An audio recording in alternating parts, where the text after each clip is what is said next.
Okay. Can someone check this link? I'm posting in a minute.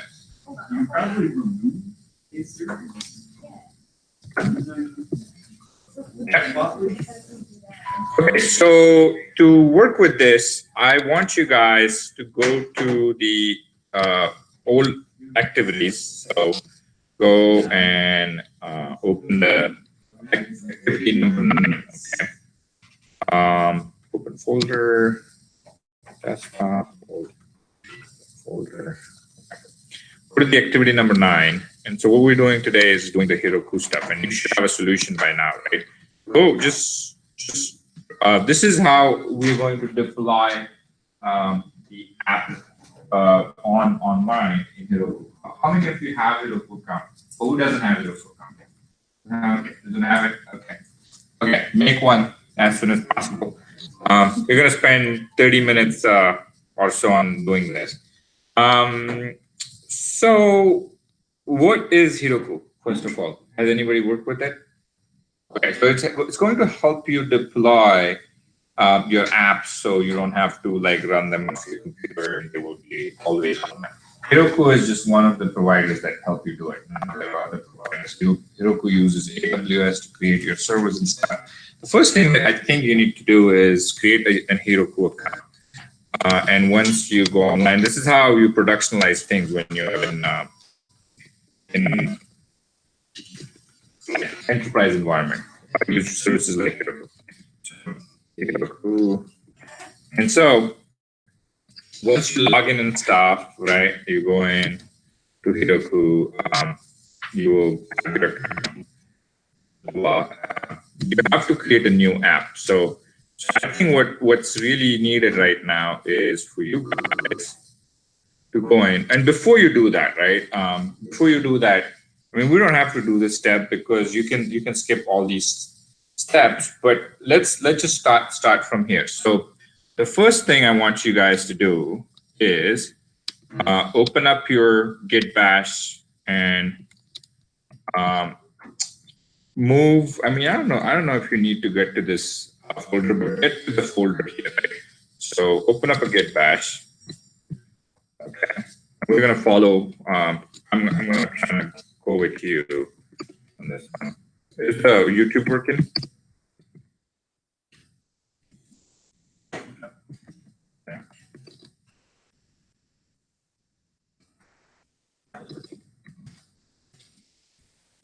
Go to your folder location and then so go to solve.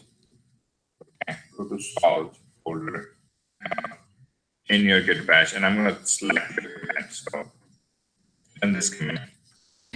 So what this command is trying to do is it is actually helping you create an environment for your and we haven't done this much, but you know, when you create this environment, what really happens is this is what happens. When you create this environment, you have Anaconda installed here, right? You have personal C drive, program files, you have the program data.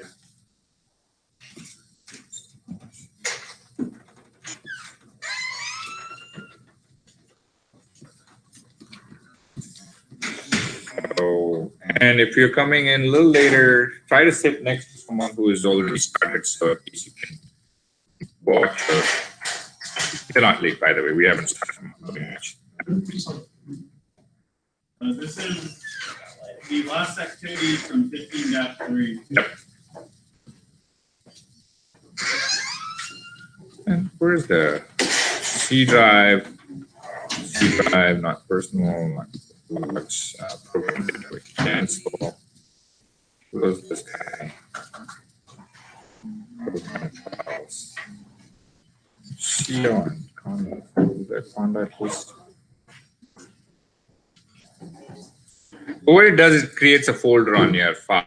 I'm not sure what I'm able to get it. What is the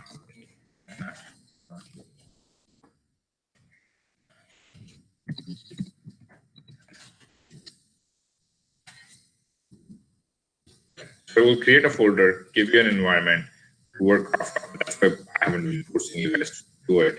This kind of sets aside your. So has everybody run this command successful now on Slack? Okay. Go and activate the environment. So go and run this command. Okay. And then you got to run these 4 commands after you do that. Okay.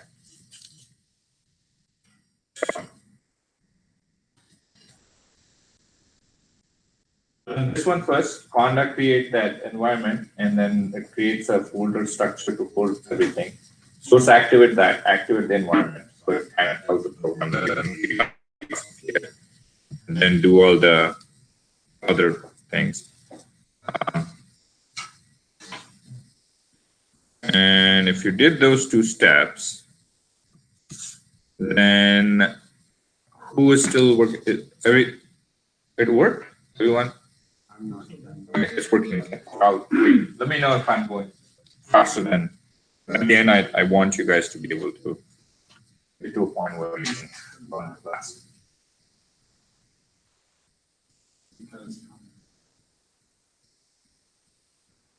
Takes a minute. It runs for a minute.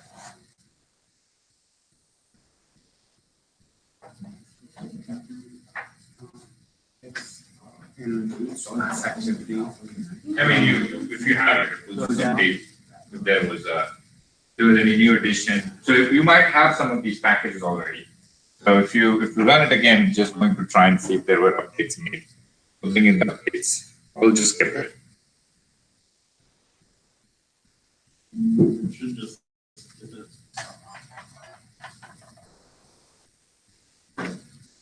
I'm pretty sure you need to use the dash upgrade flag in order to.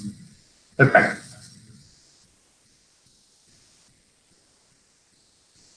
Yeah, you have to use that. I think it's some kind of fixable.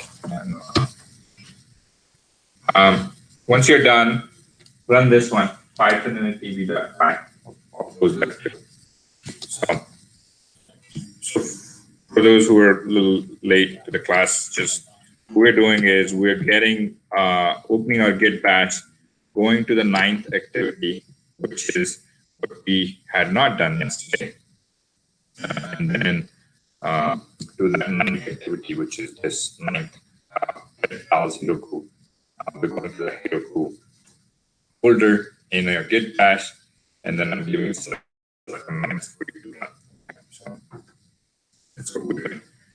By the way, Anaconda is here. Yeah, this one. So what it did was it created when I did that activation so it's all, usually in C drive. Now I remember it's in users. In users, you go to your user, and then in Anaconda 3, and then in environments. And so when you run that, you will get an environment here. Okay.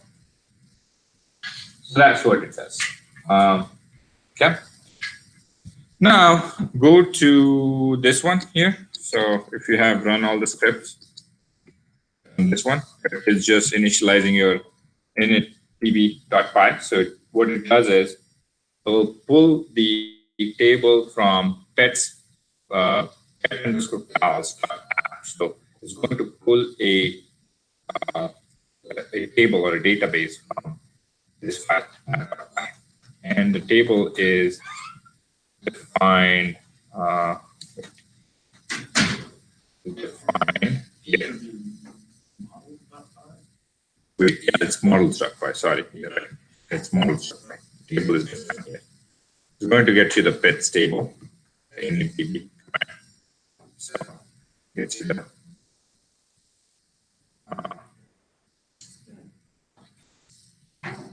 so we did that. Is everyone with me? Is Python initdb.py? Has anybody received any error or it went fine? Yeah. What is there? No such file. Are you in the right directory? So to run that Python initdb.py, you have to move into the pets underscore file. So let's see. You have to make sure that you're running it from a location where you have this file. So if your file is it's under solved, so you should be able to. Yeah. Should be able to go there. So let me just try that.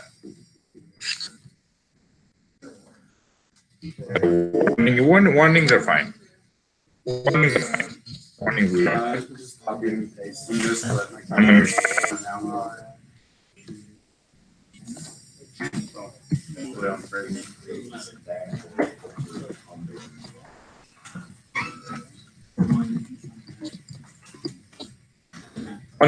Warnings are fine.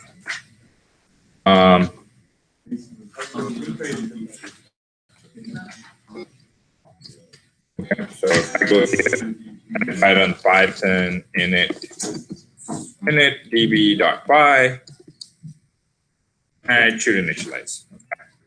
Okay. So I got a warning too. That's fine. So that's perfectly fine.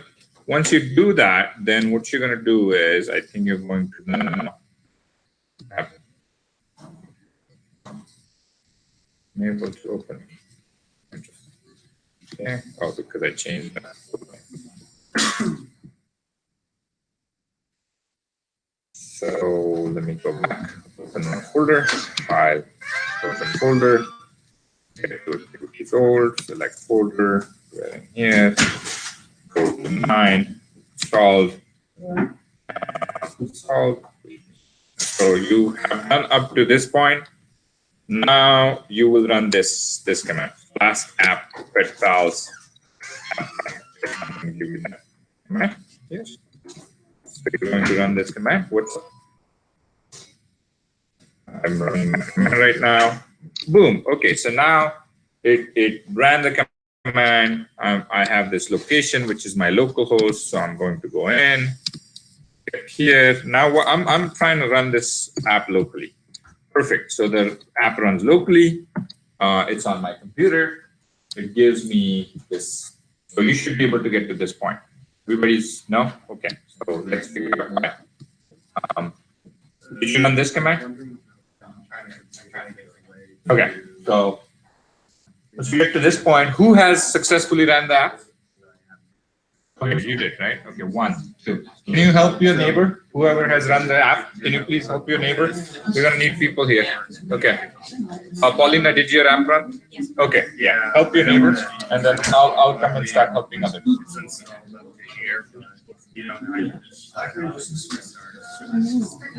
Marcus, did yours run? Just got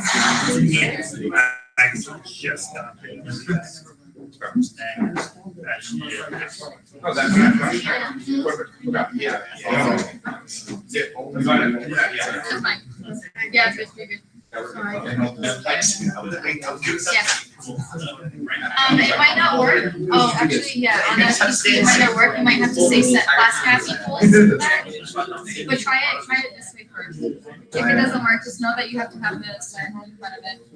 Yeah, a couple of them for sure. So what we're doing is we're running all the but you have to go to the file. Still not work? Oh no, it works now. And then start running these commands one by one. Okay. Okay. And when you're done running it,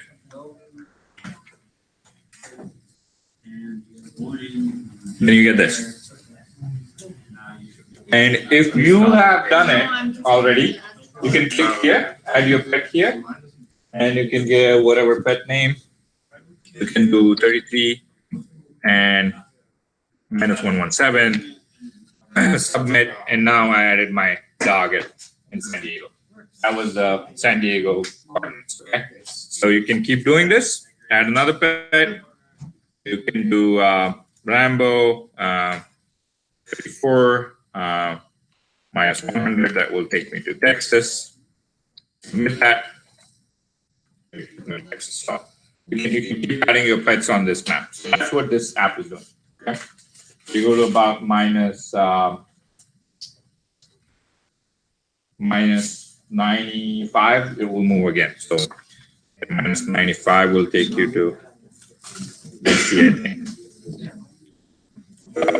third pet. I can do 34 -94. Let's say. Yeah, it will go. Move up or down. You should be able to add some pets here.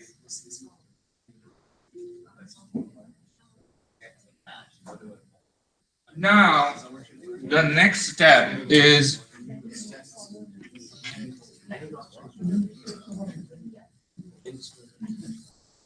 now this is super important, right? You did this on your computer. You're not going to keep your computer running. You're not going to keep the server running on your computer forever. This is what you need to do to put it up. You use a service like Heroku. And is everybody in Heroku? Like, have they logged in? They're ready to go in Heroku. Yeah. No? Do you have Heroku account? Okay. Go in Heroku, and in Heroku, you will have this new thing here, create new apps. Okay. So log into Heroku, next step is create new app.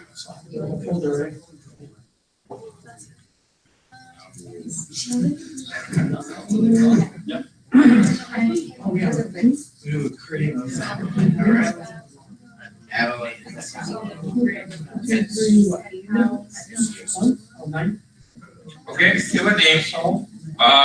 Bummer if someone already had picked your name that you were thinking. Give a unique name. You will get a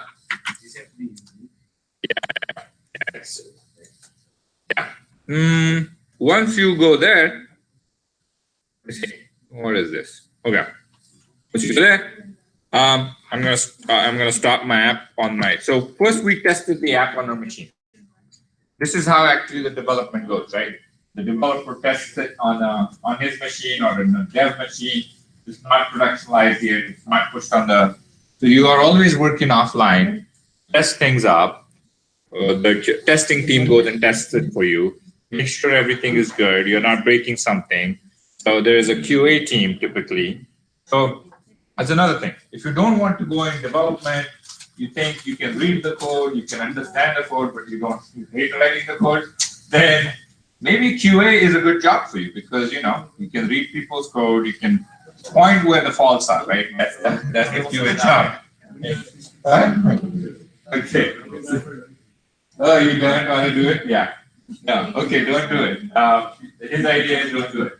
Actually, that's true because guess what's the first thing to get chopped off when the budgets go dry? QA, because developers you can't go without, and QA is also getting way automated these days, right? So a lot of products that come and test these things for you.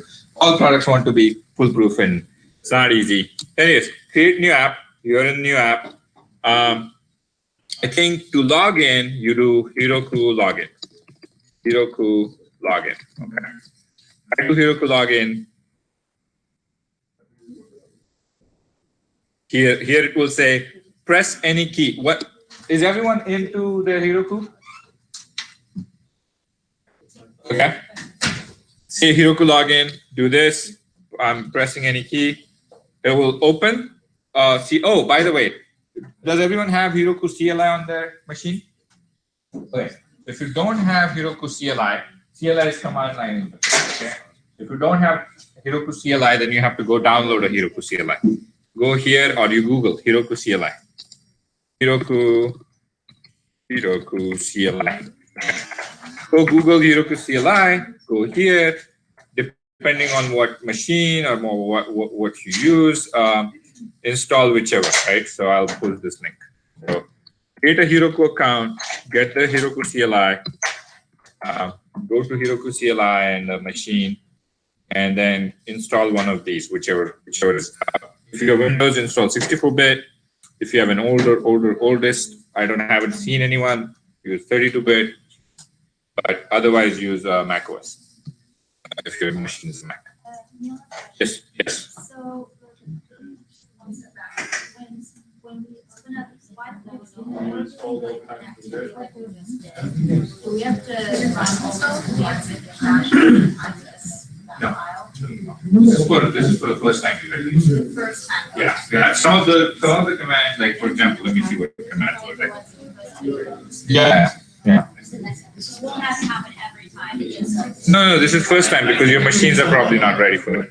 It's like you can see on the years. one of them we ran these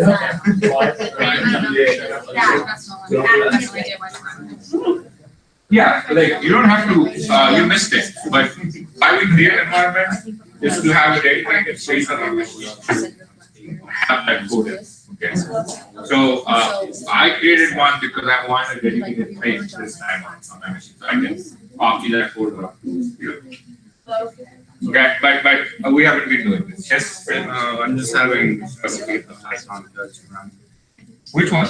A Python into. Yeah, it's a warning, so you don't have to worry about it. Just go to next and run the class command. Run this one. Okay. Okay. Did you download Heroku CLI on your machine? Everybody has a Heroku CLI on their machine? Okay. Yeah.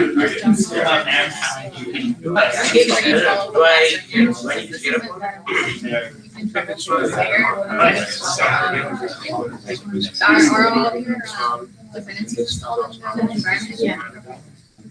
It has installed. You install that? Correct.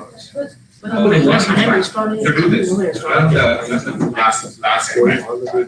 Last command that I did here. I can't run this one. The one here. Yeah. It should start working in my opinion. Or you install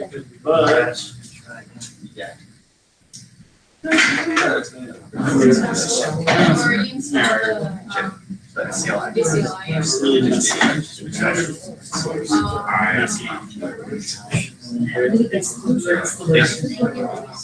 the Heroku?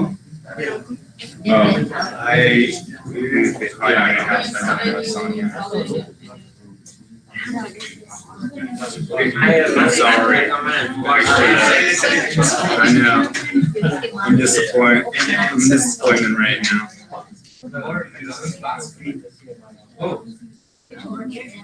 I only have one thing in mind so far. I mean, in mind that's to you. I don't know if it's going to go. I had a off-site interview with Simon, and then the guy emailed me and said, "You recommend an off-site screening." But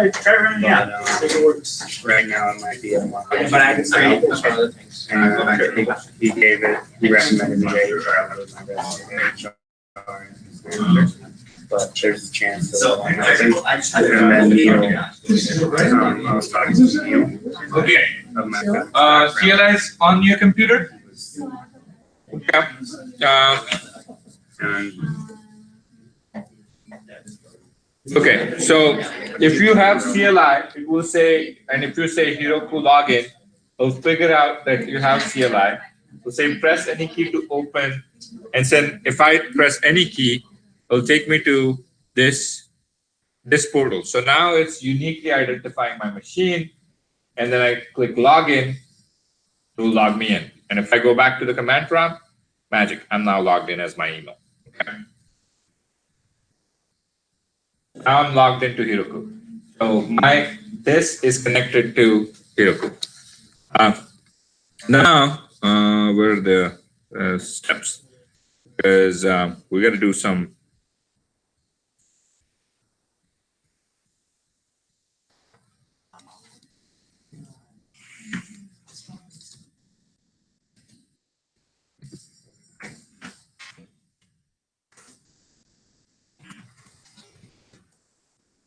That's lack on the way. so I lost the point where how do I get to Roku? Do I just look it up? Or, or was there another way to look it up? Do you have an account on Roku? You know, I do not. You need to make an account on Roku. Okay.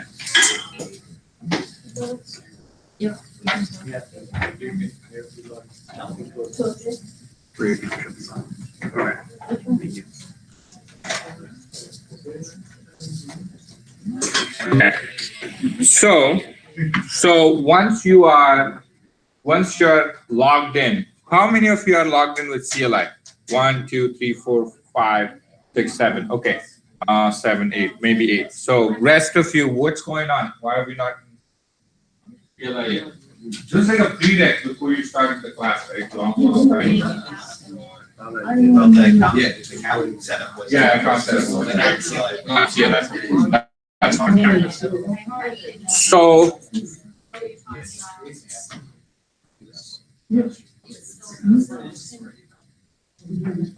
So we're going to do a few things, right? So what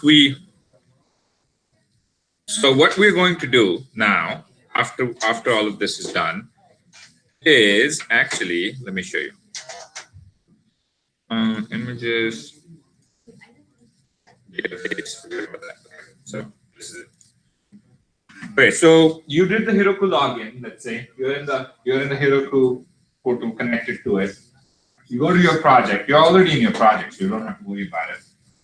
Right? Git init. What it does is it creates an init file. Okay, in your Git.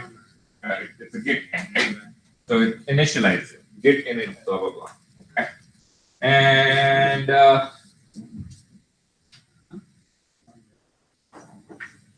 okay, so create. Where are we now? We're over in. So are you in Heroku CLI and you have Heroku CLI figured out all of that? Yeah. The project that we just made. Yes, 0.9. And then you have Heroku login. If you do a successful login to Heroku, then you should like be logged in. And then once you're done, you're still in your folder, wherever your folder is. And then here, I'm going to give you a set of commands to run, right? So we are here. First one that you should run once you're logged in to Heroku. So once logged in to Heroku, commands, try the commands. Go there, and then you do git init. Okay, init. That's the first one. Git init.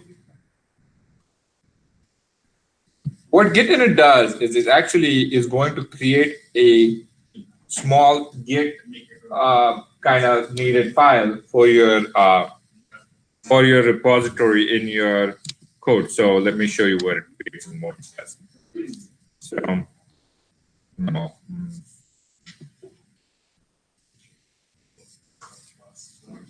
I mean that's just how Git works, and so you initialize it with Git. So you have that. Okay. Once that's done, then you're going to do Heroku Git. Okay. Once Git init is complete, you're going to do this. You're going to type whatever your name of your project is. You're going to say Heroku Git :remote-a, and then your unique project name, whatever the project name that you gave, the app name that you just published. So what it's going to do is it's going to connect your Git file on your computer, Git init, to the project up there, project app. Okay. So whatever name you gave, right? So I'm going to say Heroku Git remote -a, right? And then I'm going to go to my Heroku and find out what project name I have. So I'll go here, go to my account,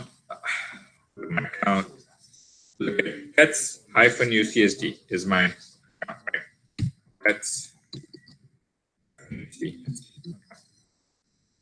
So now set get remote Heroku to, this is something like this will show up, right? So you've successfully set your get remote to Heroku to this thing. So you're successful in connecting your folder up there. Okay. So you'll get something like this. So once everyone's on this step, let me know. Yes. It's create a new account, right? I create a new app. New app, yes. Okay. So new? No. Oh, yeah, exactly. Yeah. Okay. You up to speed? Okay. Can you also help Mr. Sid? Yes. So it's creating a new app, and then do I put in the background thing? You did this step, then do this one. Okay. Yeah, I have it. And The installation of the route code. just got logged in. So I'm right here. So do I get out of this class? So just do, are you in your project? Yes, you're in the project. Then do git in it. Go to the command line and just type get in it. Yes.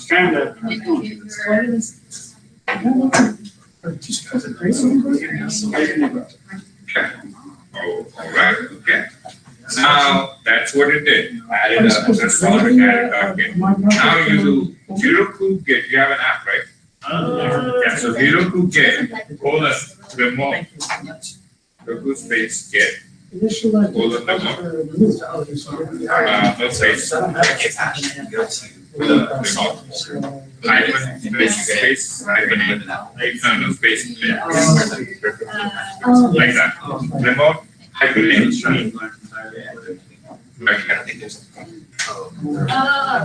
this one, okay? And then your app name. So if you look at my app, it was called pets-UCSD. So I did Heroku Git Remote -pets-UCSD. So this is your app name.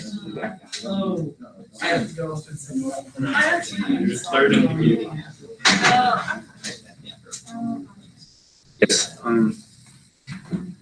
So Help your neighbor. Yeah, can you put it back to the, I logged into my email right here. What's the next step after that? thanks, man. It is go to CD my project. This one right, create a new repository. And then we added add. Okay. So if you connected it, this was a connection, okay? So now you have made a connection between your PC and your server. Okay. Yes. Okay.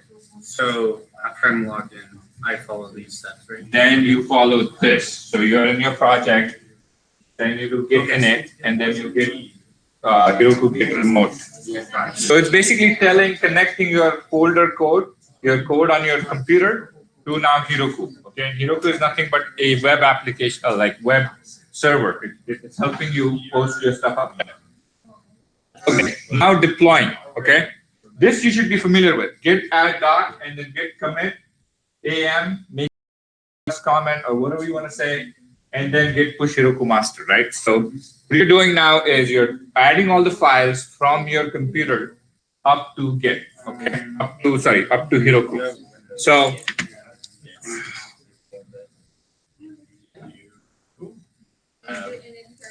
Does that make sense? So it should work. When you go through these steps. So where are we? We are.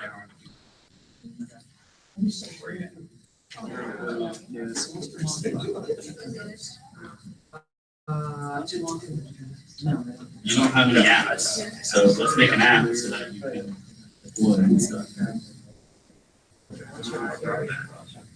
Pretty sure that was the instructions anyway. Yeah. So these are the next three steps: git add dot, git commit, whatever message you want to do. First commit, initializing this app, blah blah blah, whatever. It doesn't have to say this. So do this, and then final code: git push Heroku master. Okay, those three commands. You're deploying your app online. Let's do it. You're right. Yeah. So once that is complete, then so we did git init, then Heroku, and you did Heroku git remote, right? -a, and then your app name. Okay. I'll just do this. Okay. So app name. Once that's done, you go and do git add. Once that's done, then you do git commit am and basically doing. What's the difference between AM and M? Mostly M. Mostly M, but there's some small difference. Yeah. Actually, don't even do AM. M is fine. I actually did AM when I deployed. So in big companies, here is the thing, right? So in some companies, not big, I mean, you start a bit more than 100. You'll find that you will develop all the apps, you won't even have access to push it to the production. So what you do is you do all this coding, then there's this team that deploys. So you do your stuff, development, then QA tests it, and then there's one guy who is deploying everything. So he knows what's going on, right? So not everybody messes up. Like you won't even have rights to hit push. So I mean, I've not deployed an app in an enterprise environment. I don't use it. I mean, I just have someone that so very important to know. But there are a lot of little differences in how things work.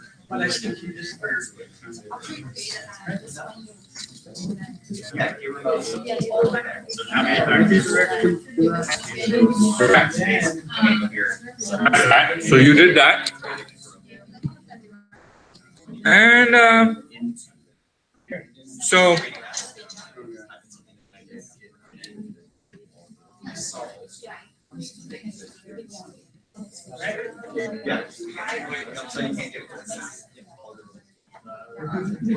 Yeah. Yes. What's the direction you showed us exam yeah. Right? Where I want to go to. You can have it sure I can make it.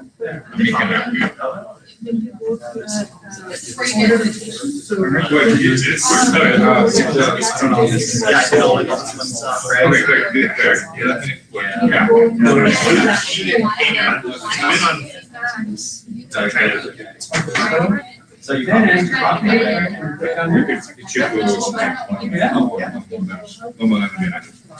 Okay.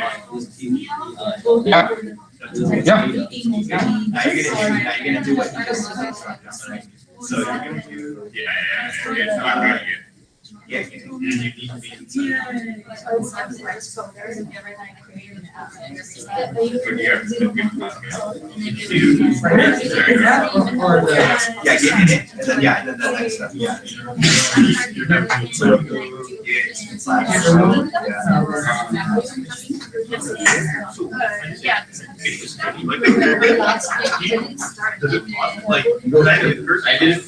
Maybe that. It's in that folder, then you can. What's an hour usually working right there? Yeah, I think the same mistake. Yeah, so once you're in the folder, then you can, right? Yeah. So then you get that. So have it the next one. So I just kind of. So in here, I say. Quick question for the class. Who can tell me the difference between Heroku and GitHub Pages?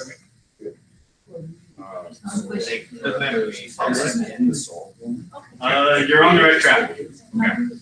So GitHub Pages is only going to serve static files to users. Those files can include JavaScript code that do things on their computer, client side, but you're not going to be able to do anything server side if you're using GitHub Pages. If you're using Heroku, what you're doing is setting up a server, and you can execute server-side code. GitHub Pages is just serving static files. Anything you do with it has to be done client-side. Heroku lets you set up a whole server, so you can build a web application that executes both client-side and server-side code. For example, if you want to store state in between a user's sessions, you're probably going to need a server to store that state. That's the difference. So you can take your website.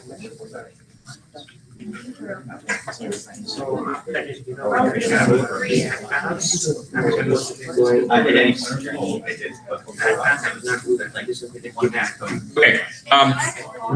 One change in direction. Sorry. So what you should do is what I'm doing right now. Pay attention, guys.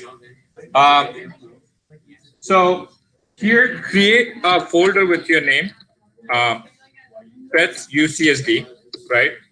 And put everything in that folder. So under solve, create pets UCSD and put all these files. Yeah, I did.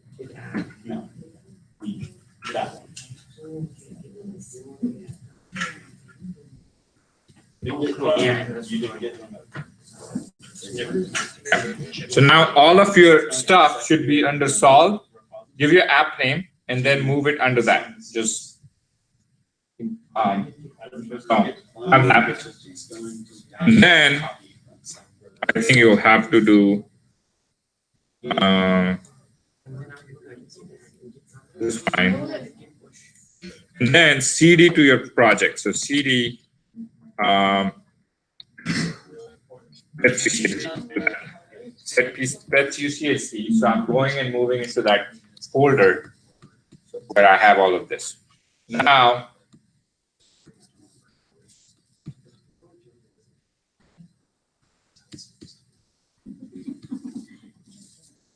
Sorry, Neil, I missed a little bit of this. So you want us to take basically the solve from UCSD and move it into the add another folder structure. So to folder under solve. Okay. Move everything under it. It's required because the way this folder structure has come, I'm guessing it will actually break your code at certain points because it won't find a certain file that it needs, the requirements file and stuff. It's just jumbled up. Okay. And then what was the game? You want me to go in that? Yeah. Then once you go CD, and then once you have this, because you were on solve, right? You need to go move into that project. So pets UCSD. And now, since we are there, we have to repeat some steps. Okay. So we'll have to go in and let me just do this. You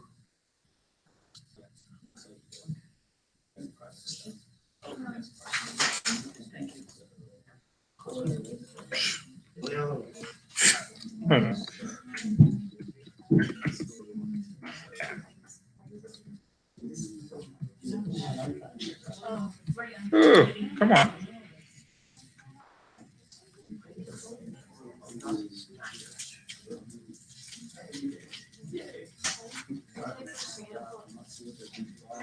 Shoot.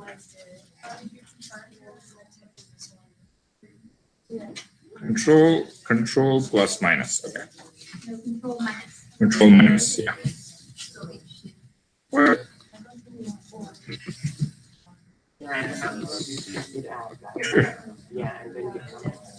Anyways, let's do this. It's better than this way.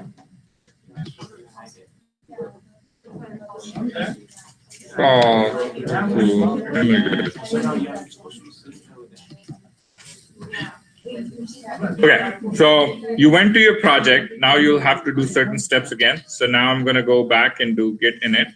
Okay, so I'm going to start at git init. We will already have a git file in there, so it won't. It's not going to do anything different. Then I'm going to go do Heroku git remote my app name. Heroku remote and my app name. That's and then it's now next is to go to git add dot. Add dot. And the next one is git commit m commit -m first comment.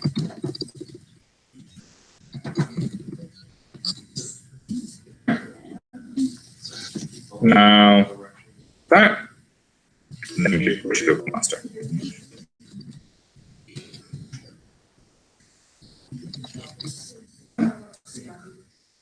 And building source.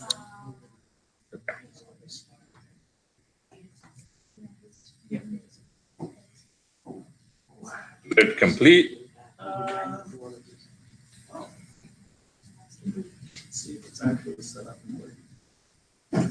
Did you do the Python database? Did you do the Postgres database or no? No, you're not logged in.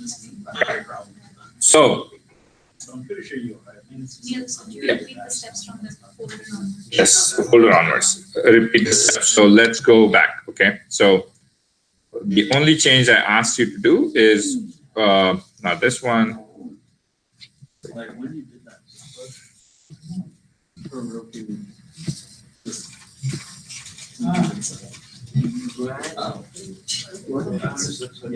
Pretty cool. Okay, so you are here. Last one. If you saw your solve folder, everything was in the solve folder, right?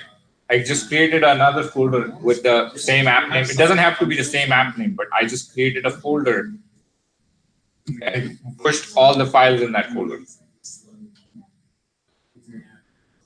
Okay. Pushed as in copy and pasted all the files in the folder. Copy all the files and then paste them in one folder. So instead of being from solve, went to pets, UCSD, and so on. That's the app you created in Hero, right? That's UCSD.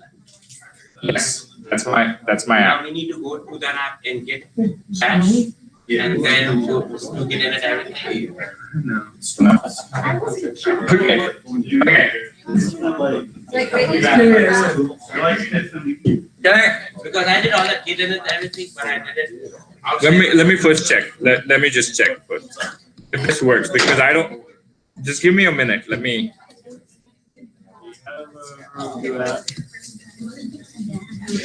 Yeah.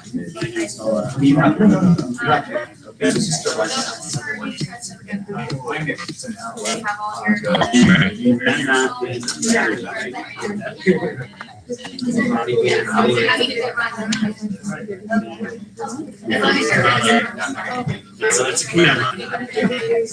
Calling it an app is a bit.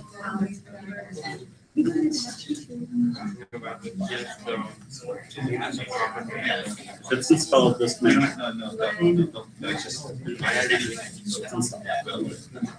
You should be able to continue with by going to larger products. Like that. Go back.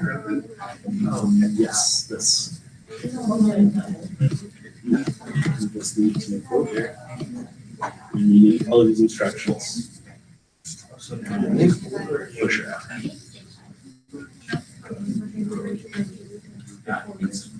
You already have it. All you need to do is make sure you're gonna do a git repo. Set it to remove. Add your files to that git repo. Just specialize. Like six. What about your stuff?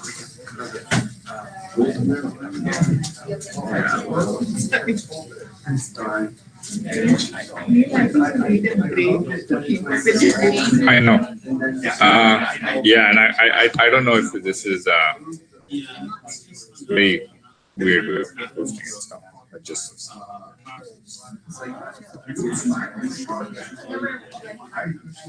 This is why I didn't start it on Wednesday at 9 p.m. It would have been a disaster.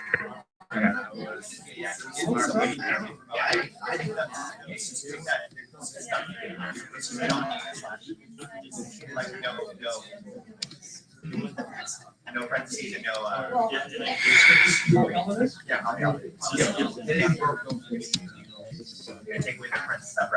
Can I use someone's code actually, because my code is many sense. Yours work on the. Yeah. Okay. I did not. I ran it in It was working, but I changed up. Because I see what you wanted to do is actually what. So if I do this, it works. It renders this. Yeah, I was. Doesn't give me any.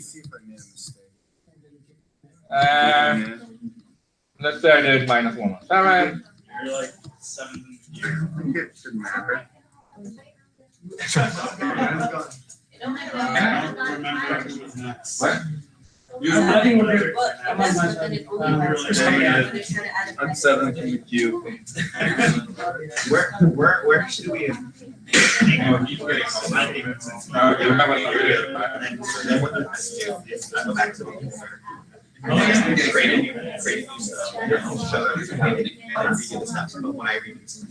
Oh, what's the other back to? Maybe a long back. Are you changing it? Like, you have, you try like. I moved the back page and I moved it there and moved it to there. So Yeah, it had it. So your, your last was, you have it. Okay, so it's working. Okay, so I can, mine just broke, but I know first working, yours working. So if you follow the steps, and I will have to do some troubleshooting. I don't know what's happening with it with my clear proof. Like, you do the steps and push it again? I got messed up when it said slide. I moved it into the folder and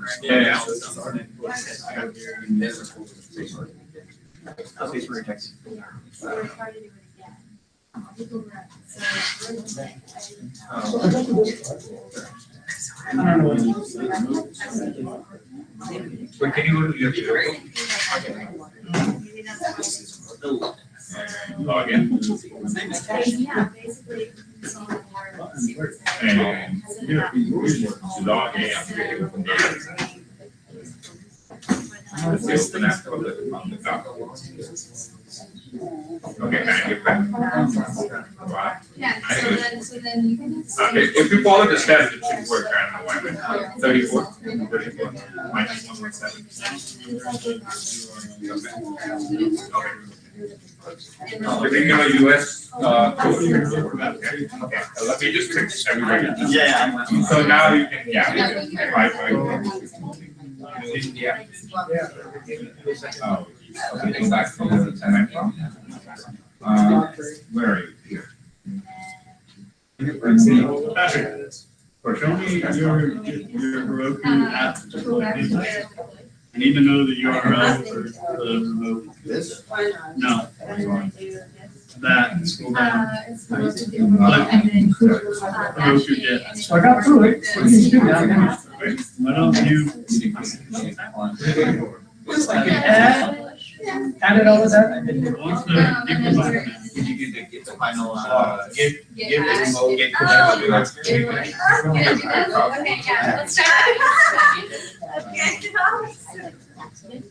Okay, yeah, let's start. No. Yeah, get push that. I was like, I don't understand what you're saying. It's Heroku space. Yeah, thank you. That's okay. Then you did. This is possible. That's right.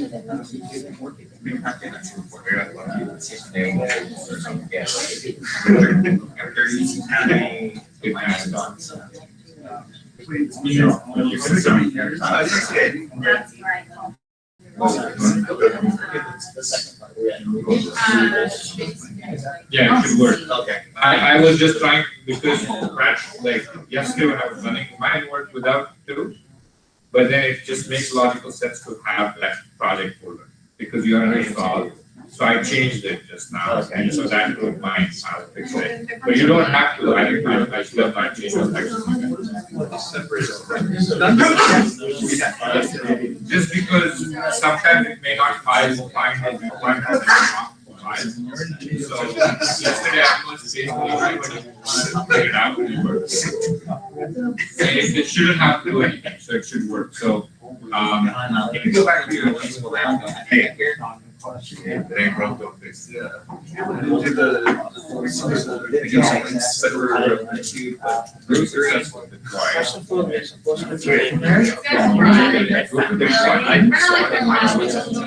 You did. No. You did.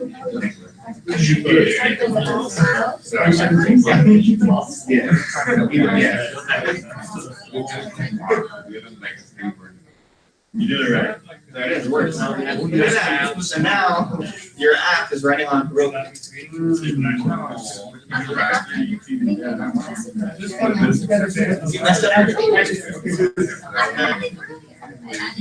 So yours works? Carolyn, you work? It was right here. Yeah, I mine's lost good. it. Yeah. Once you get. She would, I didn't hear what he just said. do that. There's a lot of periods going on. There's a lot of, So I tried, running my app right here. That's how I recommend.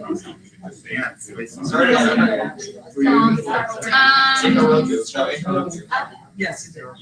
You can notice all this right. Yeah, it's not, well, your dispatch is not running, like, you're not running any of these commands. Oh, yeah, you have. There's no. So then in your actual code, that can be a backup, or. I don't know, I actually don't know why this happens, but it doesn't run on my phone like this. It was working. Do you wanna try to log in again? Sure.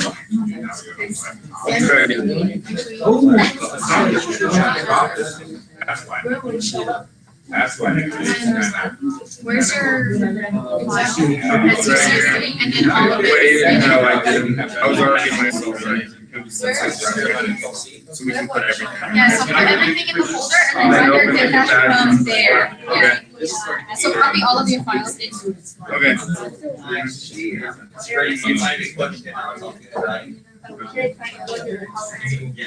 can try to. That's not your right. How often? They just look at the professional. Did I close all of it? Did you already already? I think I'm gonna, who still hasn't gotten the map? Did you already? Who got the map and who hasn't gotten the map? I haven't. You haven't got the map? All the files that were in the folder. Yeah, you have to move them, because there's individual files that think Yes. You're done, yeah. I can see. Maybe they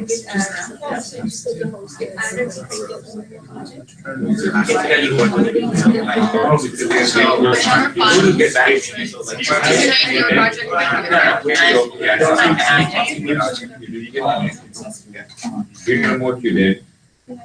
Yeah. But use it for When you had it before the day, what's your project?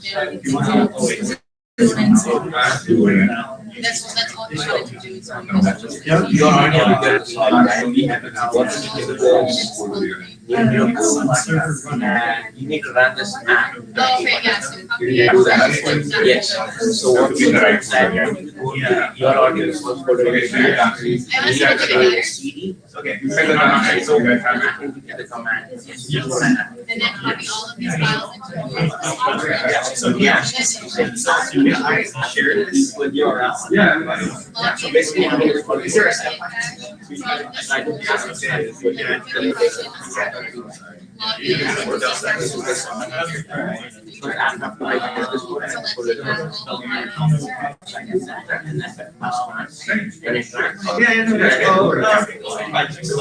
Yeah, so for those who like it's working, you can now share your URL with other person and you can access each other. Does that make sense? Yeah. It's there. First time. So, like, if they said they deployed the app using Heroku, the cool one which goes and straight there with your flask and stuff, if you build that and put it on then you can start looking data like this. So, okay. So, first of all, I think before we get further confused, and I knew that this was going to be a little more challenging task to complete on Wednesday, 9 p.m. So I had kept it for Saturday morning and you'll be burning to an hour easy. These things look easy, but if you change something, then it takes a long time. And I changed something and now my app's broken. But the idea, why are we doing this? Let's start there, okay? Because Lauren asked that. Lauren asked, why are we doing this? I'm confused. Why is this? Why is this so confusing? So let's try to discuss it so we get the steps. Why are we doing it, Will? So that you can have like use the word for not static, like the dynamic sort of web page where you can access like a server. So you're not just doing like just HTML, right? That's partly it. So you just don't have the exact why are we having it? Right, yeah, it's good, yeah. Basically, you don't have to run all the resources for the website on your computer, it's On the server, that's it, yeah. So your computer can be open and running all the time. Like, there was a time in 2003 or 4 that I thought that I could have servers running in my basement and, I can then deploy things. I mean, people did that, right? If you didn't have AWS, you didn't have things, what you did, you went online, you ordered a Dell box, right? And if you were in, let's say, cold country somewhere, then you build a little server room in your basement. And you have your server running there. And if I'm an accountant, if I'm someone, then I will have that running. Or if you want a classic example of it, go to a dentist's office, okay? So they still have a lot of servers running there. So the scheduling appointment with your dentist, you will have, she will have an app, a website. You can go create. So they had servers in their office. It will be a little small thing. If you go to, I forget the name of the restaurant now. I'll get to it. Actually, let me, it's bothering me. Carlsbad. It's okay. We'll figure it out later.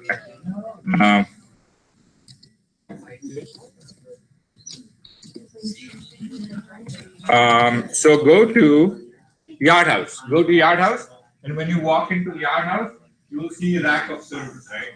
I don't know what they're doing in a Yard House like that, right? Yeah. So I think you walk into this Yard House. I walked in, I'm like, wow, this is like a server room in a restaurant. What is it doing here? I don't know what they're doing, but they have servers there. Okay. If you haven't walked into servers. So the sole reason why we're doing it, we don't want to have a computer up and running all the time. If I ran it on my server, I couldn't give you a link and tell you to do this, right? So I'm going out to the world, and now, like, if you use anybody's link, you can use it from your phone, from anywhere you want. So you just have a question around. Okay? So what are no. Oh, mine's not working. What are the similar services that people pay for that use? Good question. So every single provider has one, right? So AWS has a service. Then actually, if you see this, right? So cloud-based service has a similar thing. Heroku is just much advanced in helping you deploy Docker. And actually, if you look at this, right, I'll show you this. So what Heroku does now is just a binding thing, right? So if I go and go to settings, reveal configuration variables. No, wait. So what are the limitations of Heroku in terms of what they'll? No, there's no limitations. It's actually very mature. It's one of the top ones out there. I'm trying to show you what they do, though. They actually use AWS servers as the back end for their stuff.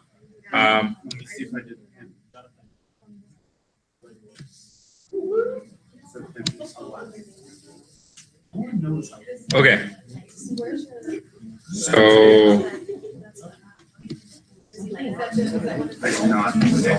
See, so basically, what they're doing is they're leasing the space on Amazon AWS. Okay, so they have just created this wrapper on it, and you have your databases and everything is getting created on AWS. So Heroku doesn't have really a server room like Amazon does, and then they have created this application on top of it, and then Salesforce went and bought Heroku. I don't know. This is just like crazy thing. So now Heroku is actually a Salesforce company. You know what Salesforce is. So and no, like they don't have a really competency in building. So that tells me, like, if I want to use anybody's service, why would I use Heroku service? Why wouldn't I use AWS service? They're always going to get pushed priority to their stuff, right? So long story short, it doesn't matter who it is. Microsoft has them too. Google has them too. Just have to do a little bit of like apply apps or, So companies do put their stuff on the road. Yes, sir. Oh, a lot of them. I think 50, 40 to 50% of what you see, because they were leaders in the market, right? Nobody was doing this, and they just like develop all these new things. I mean, I know it's Probably seems download it. difficult, but it's easy way of doing it. And then they partnered with GitHub. So if they had a GitHub student account, like you can get a GitHub student account, and you go to Hero Code, will give you 2 years of crazy amount of services for free.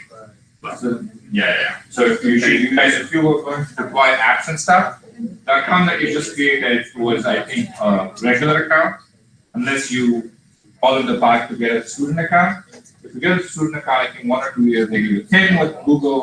Google gives you $300 or more. Microsoft gives you something. So really, like, if you're going to use a lot of deploy apps, you should use it. Yeah. What's the name for Yeah, when you, this so is like, fine. like Amazon Road, like what you call. Deployment services, like, so you get deployment services, apps deployment services, Docker, these are the kind of services you're looking for. I really like Amazon's ecosystem, and I think Right here. Azure from Microsoft has a lot of good. Forget the Google actually, you know how you have Jupyter Notebook? Google has its own version of Notebook.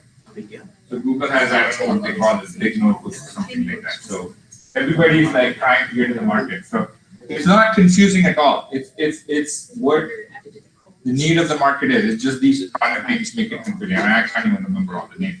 Like Amazon has like 50 products in databases, like Athena, like all the Greek names anybody can find. Heroku is also a Greek god, right? So any Greek name you can find, people just grab it and has to have use. So again, let's revise. What did we do now? Okay, we had a code that was working on a computer, so we started testing the code on a computer. So it worked. Great. Now I'm ready to deploy it to Word. How do I do it? So I started looking for services that I can use outside the market because I don't have a server in my basement anymore. If I had one, I would deploy that.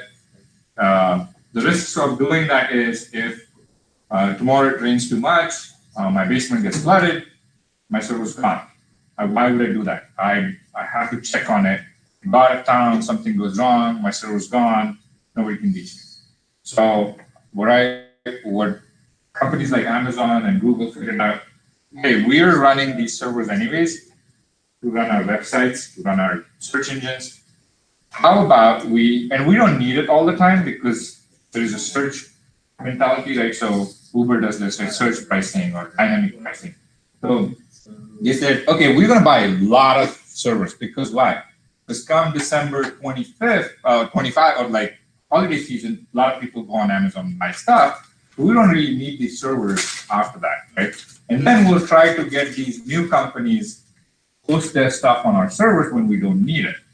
So the first client, I think, the big client was Netflix, and Netflix developed everything on Amazon, right?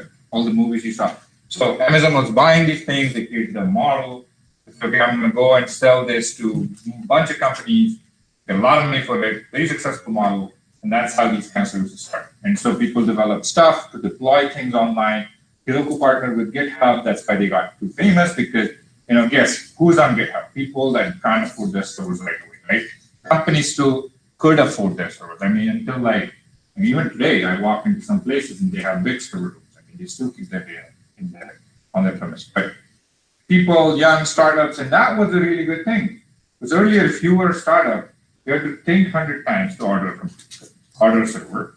You have to shell out tens of thousands of dollars because these servers are expensive. You have to establish a cooling room and all of that. Now you pay as you go. You pay maybe $50 a month if your business is successful. You pay $100 a month if it's super successful. Like Snapchat in its early days, one of my professors was telling me the first month, like Snapchat wouldn't have been Snapchat if the guy who founded it didn't have a really rich dad and family. Okay, because his Amazon bill in I think third month of launching the app was $400,000 a month. So a lot of people were exchanging pictures and stuff, so you have to store all of that. And so his bills were crazy, and that was success. And then he could immediately go to VCs. I mean, my dad would give me $400,000 a month kind of money to run a company, right? But that's the thing, like, so startups have figured out if you can create a good monetization strategy, get people interested, you can build these apps, scale these apps when you become successful. So that's why it's a lot of questions. So you said something about GitHub being able to play. Is it Chinese Heroku kind of where? So GitHub is also in the market, right? So GitHub doesn't really help you deploy apps because it had just a way of storing your code. The big problems in software engineering are, and you can connect it to, you can deploy it. But this is also a repository to Heroku, right? Yeah, this is also a Git repository too. So you just go Google, say Heroku GitHub, how it works. It's the same thing. Like whatever you have developed so far. That's why I was saying whatever Chris and Francis they have developed and their team has developed, they can easily push it on online like tomorrow. They have to do some work. So you have to Google how to deploy Flask and blah blah blah blah blah. But at the end of the day, within a day you can be online. And like when you push it to GitHub, once you push it to GitHub, Exactly, great point. So yeah, so GitHub solves a big need, right? So coming to that point, now you're getting to the right point. So if you want to collaborate, so GitHub becomes like a Google Drive, right? So everybody puts their stuff up there. So Will can work on the code, 100 people or anyone in this world can work on that code. So GitHub helps you manage that repository, and you can only one person that pushes the changes or is a collaborator, then that goes fine. You can always keep versions of it, etc., etc. So that's GitHub. You deploy it on Heroku, it builds it, or AWS, or Google Cloud, or Microsoft Azure platform. It doesn't matter which one. You find the best, cheapest service possible. It's just like web hosting, right? You can host with GoDaddy, whatever, Gator, blah, blah, blah, 100 different places, and that's it. So it's kind of making sense now. Like we're going through a big change. well, the web hosting part is the next question I have. So obviously we're creating this app on Line's website. Right. So what's hosting it? So Heroku is hosting it, right? So You don't have to pay that. yeah, it's free, but look, your URL is ugly. You have Heroku.com in it. You can't go on commercial market, and so you will have to buy their pricing for enterprise, which is expensive. So they are trying to get you to create this, but when you have your own domain, then you can link your domain in their enterprise version. You can go online with that. Okay, so like GoDaddy. Mm-hmm. So you can bring GoDaddy to the internet. Yeah, GoDaddy just gives you a domain, like sells your domain and reserves the domain for you. It's like a registrar that keeps the domain with them.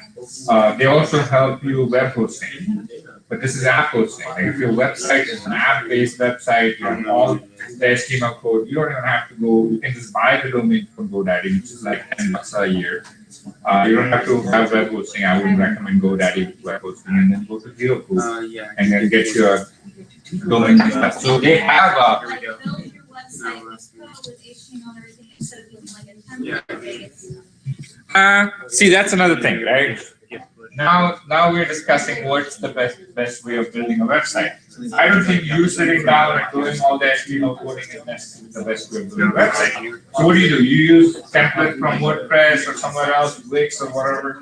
You host your website. You can still connect your apps on your website. So the one part where I can't tell you, sorry. the piece where Heroku's on there and Thank you. Thank you. WordPress would have the apps, you know. All right, I will. So all these domains up here, you can link those domains into, I mean not domains, the URLs into your code. You have a separate page, so I mean, it will be a little more complicated than that. But where does it, like it deploys app that runs continuously, like I mean, I can't say this. I'll breathe Like things being customized. So someone was like on a Shopify shop. Right, e-commerce products, platforms, all that stuff, adding things into the database. deleting like all the code that you can write. I mean, this is a very simple example. Like in this code, we don't have delete thread, right? So, and we don't have a way to see thread by click on a bubble. But in the real world, we could write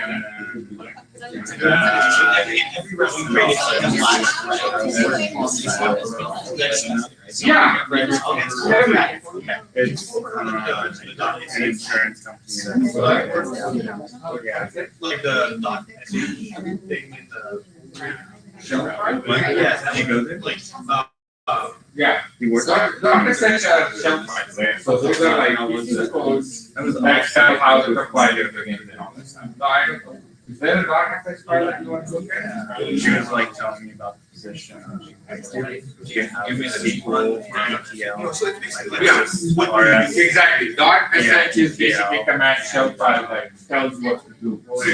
So once you go to, so you look needs to identify how to do this done, right? So that's one command. And we run that command for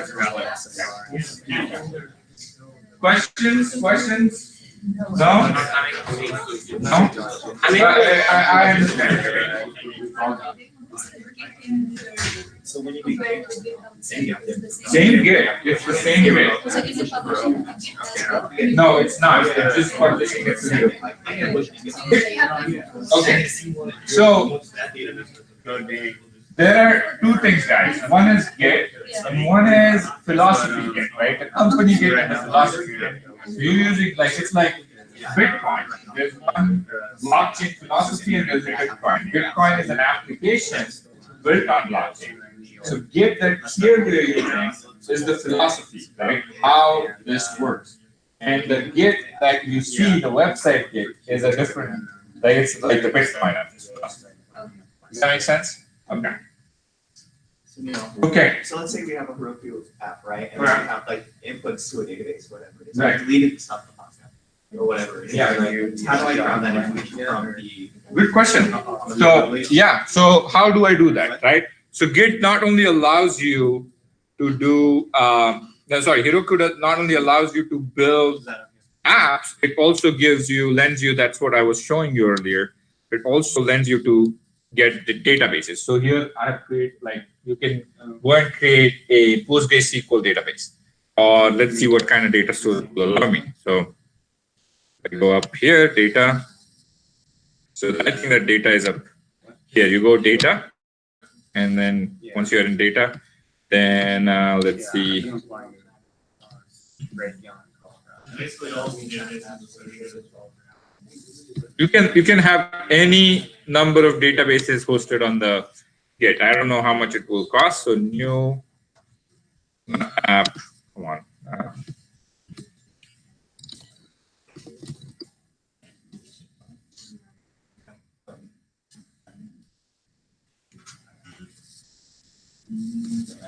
You would probably package your files on the side of the. But essentially, I could just grab it all from there. You should be able to, but I've never done it, I could just edit that. but in theory.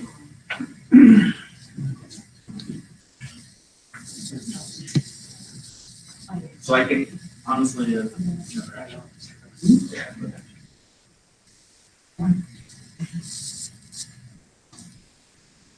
It should allow me to create a new database. I don't know why it's not. but you'll be able to edit the data. Yeah, and then you use, so how would you do that? So if you created a MongoDB, right? So you will have a server, MongoDB. You don't have to log into the server. You can use your Mongo Compass to go log into that server so you can give the credentials. So if I wanted to access this Postgres database, then all I would have to do is go to a client and access that through the Postgres.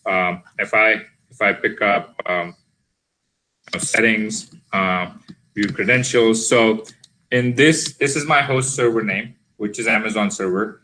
This is my database name. This is my username, right? This is my password.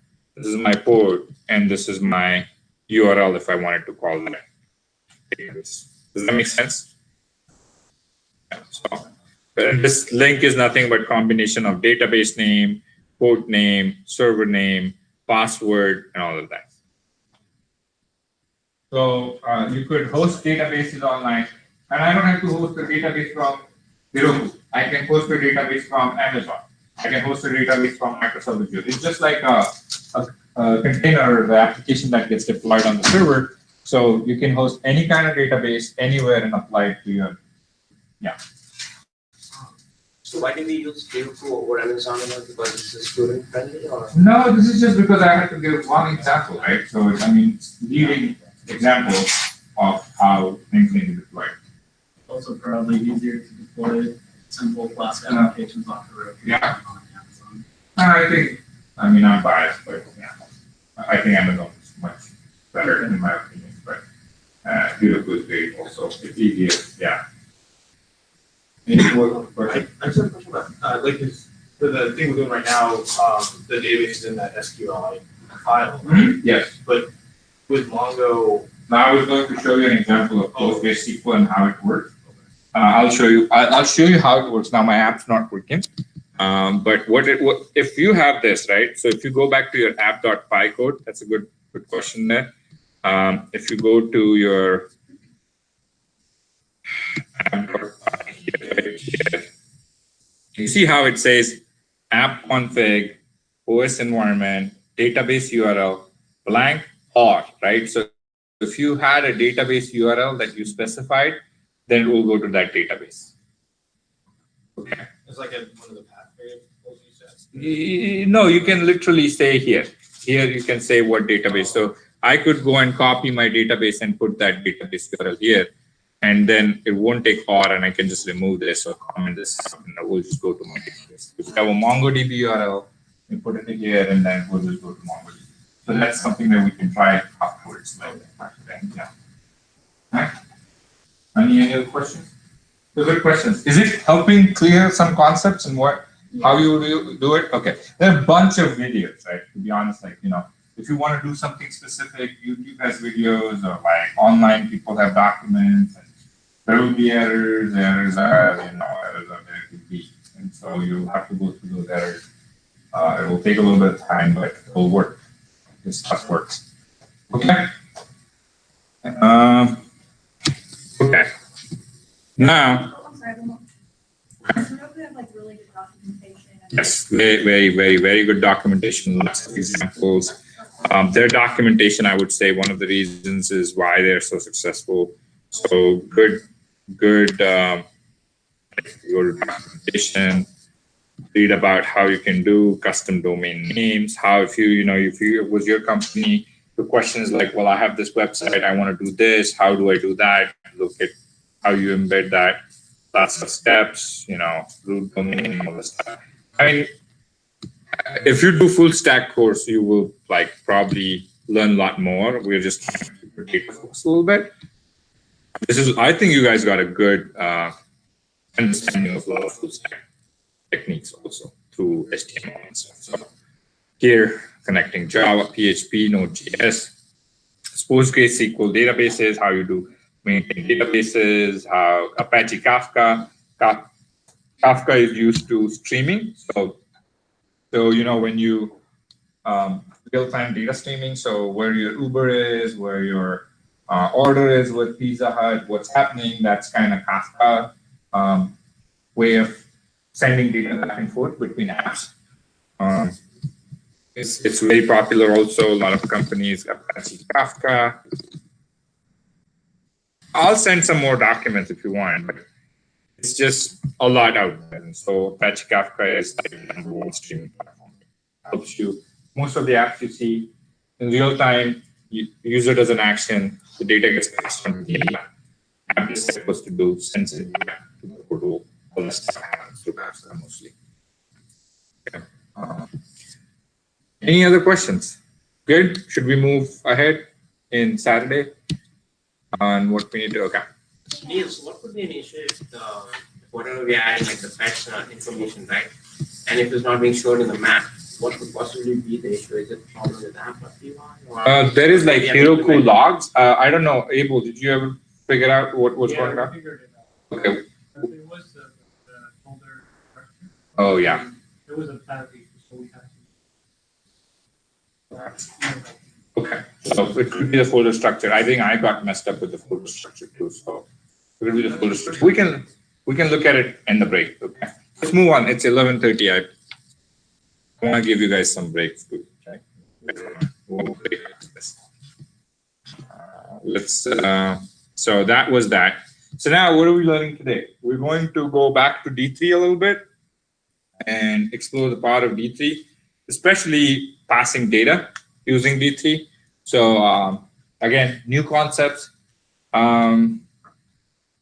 new syntax, I would say. You guys have to do a lot of practice if you really want to excel at this. Go home, practice, learn what we did. I'll try to break it down in easy, chewable, bite-sized pieces. I know you guys are busy with work and all the other things that you have to commit to, but without practice, I'm telling you, this stuff, I mean, it takes a little bit of time sometimes to get the whole idea of what's going on. Okay. So we're going to look at D3. We're also going to look at SVG and do some fun exercise, right? At least after this first one, stuff is fun stuff. Okay. So let's start with the first one. And this is just concepts of how you could do it. So who could tell me, so this is D3, right? So this is D3, which is basically cloud version of the code. We looked at it, somebody maintains it for us. At least we don't have to do it. World is a better place because some people have time to help you with these kind of things, and maybe. Or that is generated. No, somebody probably started writing it. And actually, there's a guy who does it. His name I forget, Mark something. Somebody who has a lot of time. A little bit. And who writes? Not Google. This guy, Mike.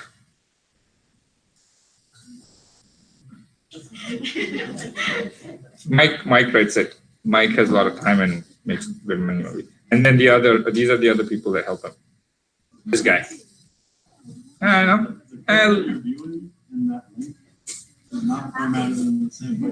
He's happy, right? Yeah, see. Okay. So what did Mike do? I don't know. He's from Stanford. He was an assistant professor of computer science at Stanford. So he probably writes it in 50th percentile of time, but just fast maybe. Anyway, so those people who founded D3, and I don't know. Oh, by the way, the guy that I was telling you, Edward Tufte, if you ever, he's also Trifecta advisor. So Mike is on a lot of he's a PhD student. He was a PhD student advised by blah, blah, blah. So he's his student. Mike is Jeff's student. So to give you the real answer, Mike writes everything, Jeff gets the credit. Okay. So that's why Mike's, and he's at least considerate enough to keep him as a first author. So Mike is the first author on D3. So yeah, those PhD students have a lot of time, especially when you're in Palo Alto and surrounded by really smart people around you. You get smarter. That's contagious effect. Anyways, back to this. So you have here these. So what would this display, Paulina? If I basically rendered this index.html, what would come up? Let's start with HTML. What would come up? Statements I and li1, li2. Yeah. Bullet points. That's bullet points. Perfect. Okay. Run it. Bingo. That's it. Hi, I am li1, lit. Is it an ordered list, unordered list, ul, ol? What is it? Is it ul, right? Yeah, it's a ul. Also, you see a tag here. Ul. Okay. If I change this to ul, it will become an ordered list. Okay, so that's that. So you have the code here. Inspect console. Nothing's happening right now. I'm going to show you a couple of things. So if you go here, okay, and I'm going to ask you guys to read it a little of it, because what would happen is maybe the concepts get better. So what am I trying to do here? Select UL, select all LI. So first look at the unordered list and then grab everything inside that unordered list. No, that's it. It's doing that. It's not going to print anything, right? Because we just asked it to select only. I didn't give a console.log or any kind of print f or anything. This is just to select only. So it went, selected, boom. Somewhere in the memory it's cached. It didn't show us what it selected. Okay. Now, I am going to ask you to tell me what possibly this will do. So now I'm saying select ULLI, right? Lauren, you want to take a stab at this again? And then what is it doing? So once you, okay, so obviously, once you create a function that wants to show what each of the elements are. Yeah. So this each, like for each, will pick everything in there. Okay, that's why we wouldn't do anything in a loop. We want all the list elements. B goes for the data, I for the index. So it's going to go in this element, and this, this is a keyword that we use. It has to be there. This has to be this, nothing else. If we do that, then it will select all of the elements. Element is this. I am li1, data D. There is no data associated with this element. Right now, I don't have a number associated with it. This list doesn't have a number right now. And then index is 0. Go again, li2, index 1, li3, index 2. Okay? Clear? Everyone's clear on this one? So what we did, what did we change? We added each. Each is a key thing to know. Okay? It's a function. It's a pseudo function actually that does d comma I, and then it's the format. Get familiar with this because this is like dependent on the next concept. Okay. Now with this here, it didn't give me anything because there's no data in this list, and I'll get to that. So if I did this, there's nothing coming back. Literally nothing. As far as it's concerned. Now, if I have this as my code, so what happened here? You have an array 50, 55. I selected everything from the array.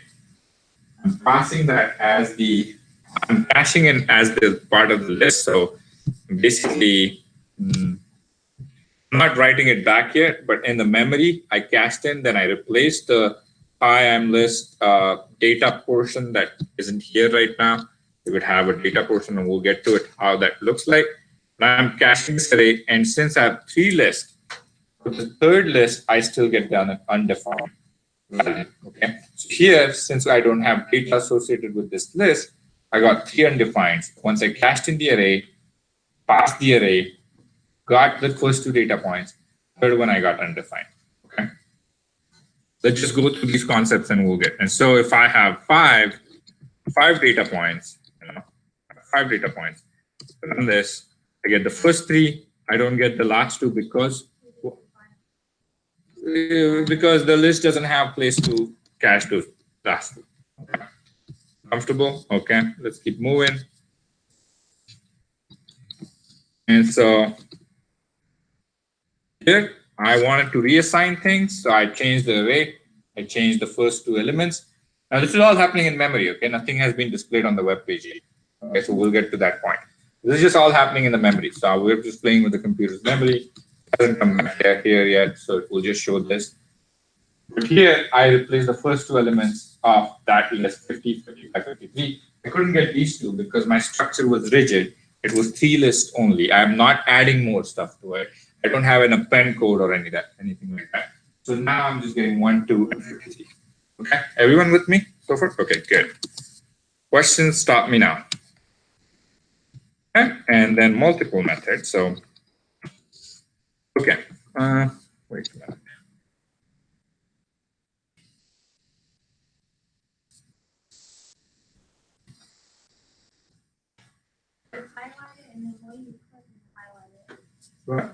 Control C.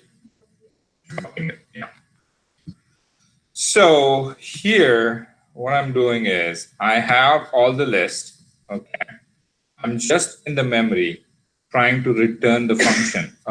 Actually, the problem there is I didn't pick this one. So otherwise it would have returned that list. Still with the memory. Yep. Here, when I look at it, I have not passed it back somehow. I've just only cached it in, and it's not. It should return me that. Let me just make sure.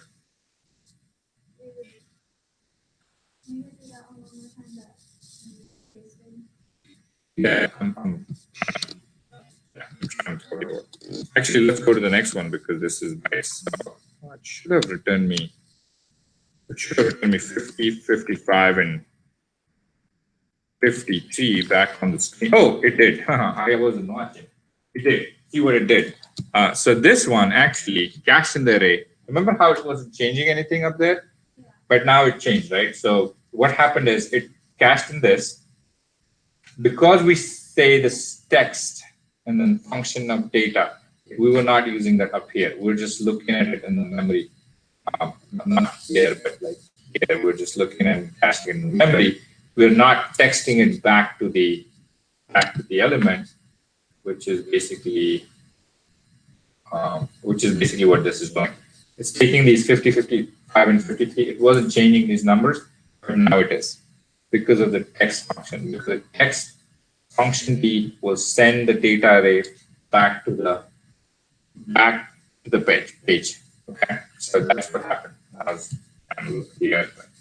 Actually changes the values, and whatever you do, whatever calculations you do, like if I get like into 100 or into 1,000, whatever, plus 1,000 like this, to do that, that's also possible. So this one, what would it do? Sid, what do you think it will do? This code right here. Select UL, select li, data, XD, plus 1,000. What numbers will get printed? 1,050, 1,055. 1,050, 1,055, 1,050, 1,055, 1,053. Okay. So this text function helps us send the data from the array or whatever data that we get from the database. Is T just like a? It's just like it knows what that. It does not. Yeah. Any other questions? I actually didn't understand the reassigning the 1 to 53. This one? 1 to 53? Yeah. So That code. we're moving, right? And so in that code, I passed this array. I have only 3 items on the list.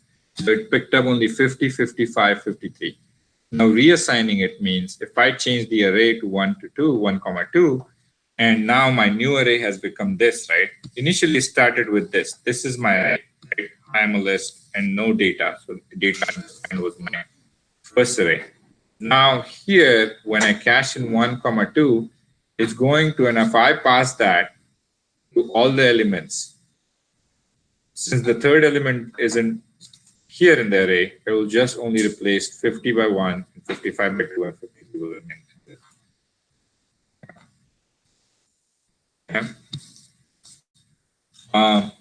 Okay, so so you saw like we can do a function manipulation, anything, and then we'll reflect. All these things are going to be useful pretty soon. So now, if I do this, if I have a new array, right? I have a new array, and if I'm going to print it, what would happen? Let's see. If I did that, 50, 55, and 53 got printed, right? Because I changed that 1,050, 1,055 cached in. I have 3 lists, it went back and printed. Okay, so, and ignore 56, 68, yes.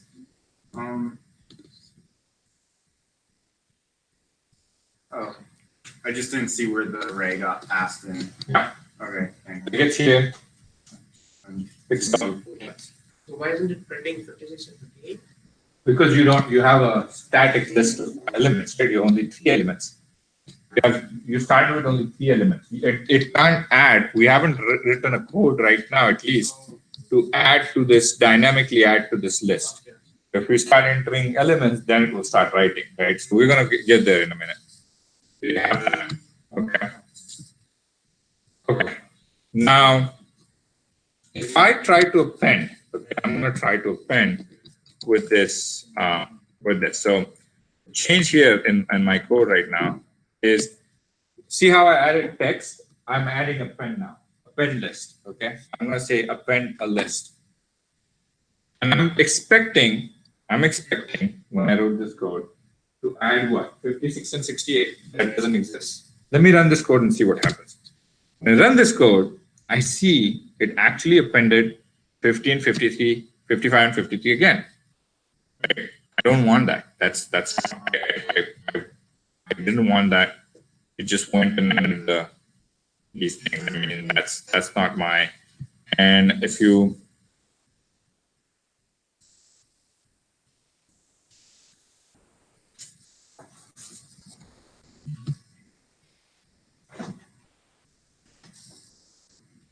So this is not what I wanted. I wanted to add the 56 and 58. So the way to do it is to basically first, so we're selecting it and then we're updating the array. So right now here, let's see, let me just make sure it works first.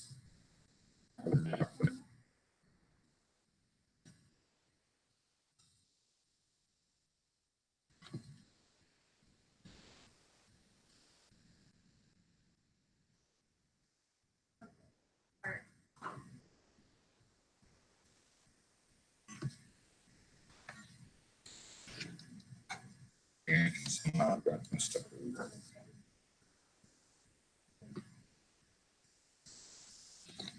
It's a two-part thing. So you have to first get the elements.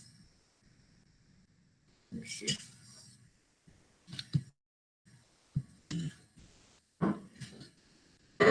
Oh, two-part thing.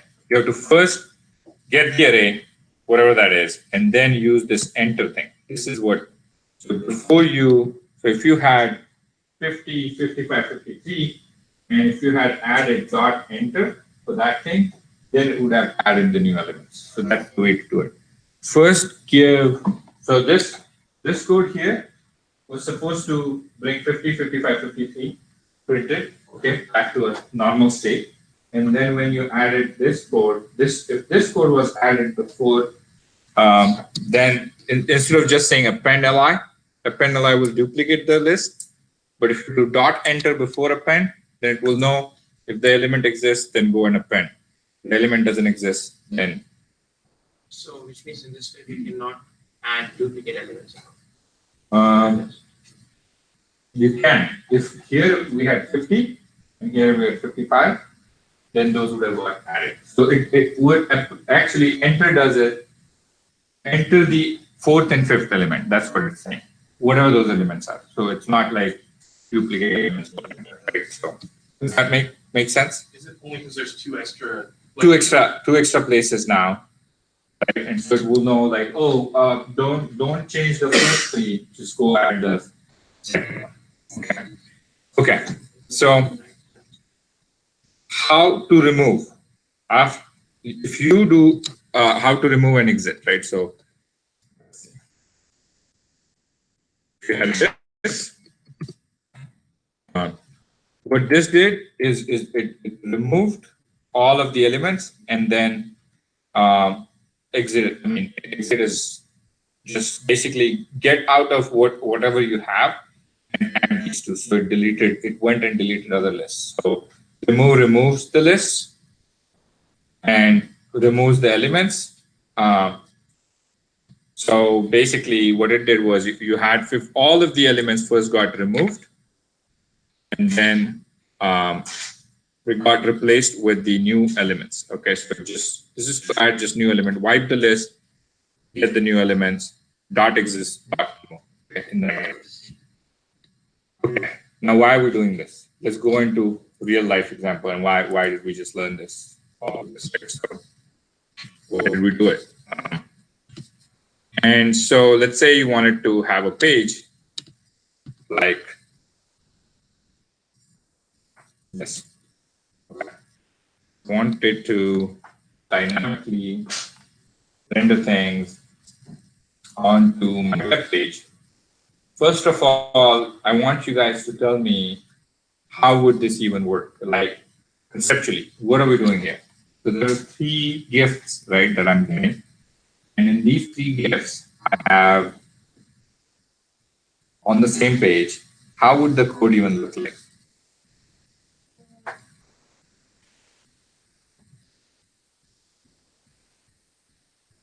Talking about just JavaScript alone or HTML? Yeah, HTML. Let's start with HTML. First, you have to design the page. Media thing, right? We have like, we can like bootstrap the like place. Very nice, yeah. We have like So you'll have to have media sources, obviously. media, not media sources. Yeah, that's good things. So media sources. There's a column MD thing that we used. Remember column MD 3, 4, right? So it would be column MD 4 because total is like 12, and so you have 3 parts that you want. So that's a good point. That's a good point. And then from what we just learned, we can also, I mean, we're just passing numbers, but we can pass the images also, right? The links to the images and whatnot. So that's the logical framework of that, how this will work. And so if you look at this code here, first in the JavaScript, you have this complex data, right? Here you're just saying JavaScript, Python, CSS, and then you have these, let's say, GIFs. And so you have that. It's pretty funny, actually, but anyways. And you have that, and then you will select this class. Right? Dot is the class.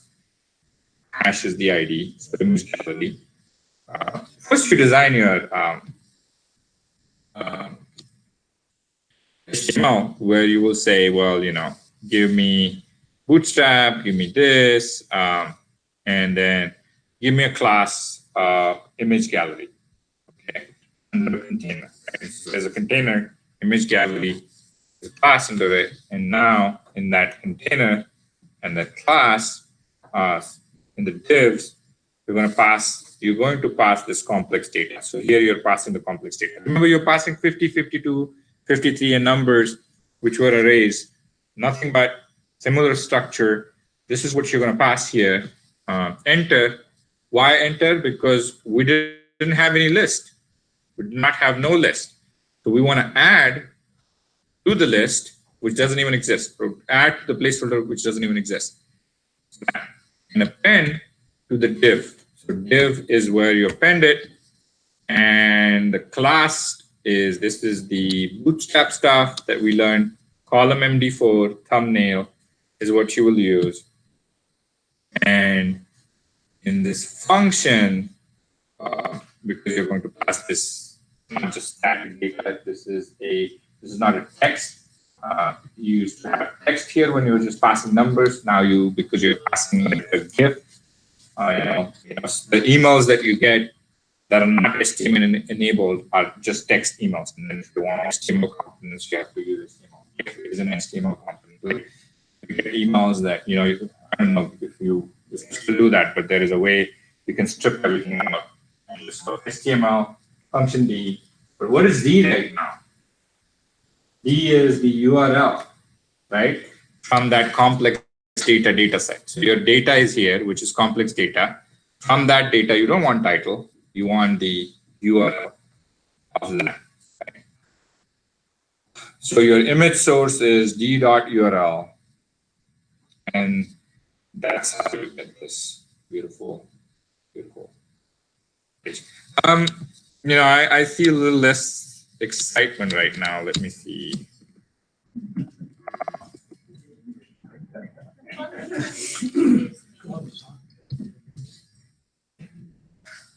It's obvious, yeah, I can see it.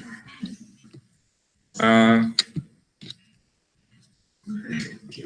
need to find some examples to get you excited. But I know this is a lot that we have learned so far. So we'll take a break here. Take a break. We'll get back at, when do you guys want to be back at? 20 minutes at least, right? 20, 30 minutes, yeah? 20 minutes, okay, 12:15. Let's start at 12:15 sharp. Take a break. And we'll start at 12:15. Thank you for your help.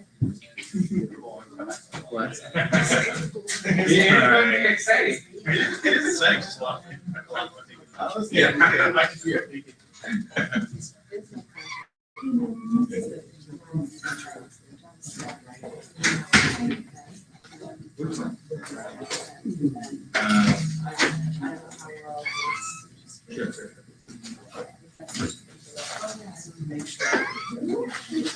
Yeah, you have to make it work. You have to do the comparatively, you increase in a pencil. And if you did it below, I tried, it will actually insert it in the box. You have to do that. It was as before. Just kind of curious. All right, good. Okay. Yep. Yeah. Yeah. Yeah. Wake up. This is probably the most difficult subject. Yep.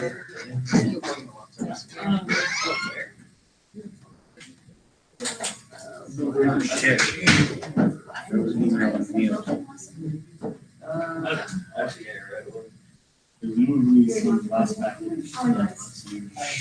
Oh, it's over there.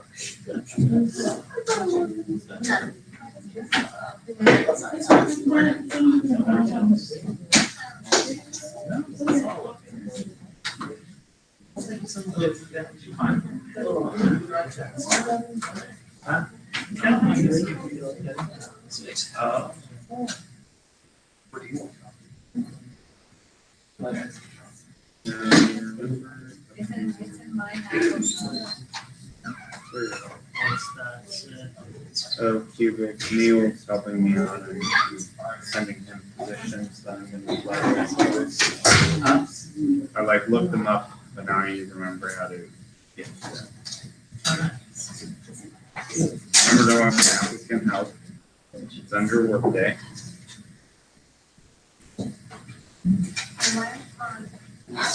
Slowly getting so tired.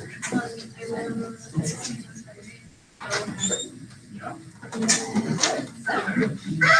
know, I'm actually not ready.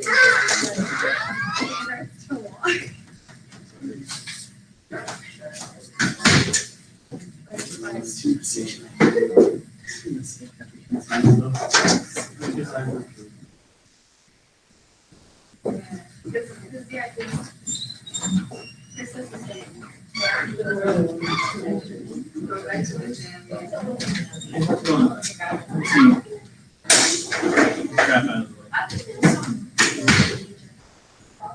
For the starter code.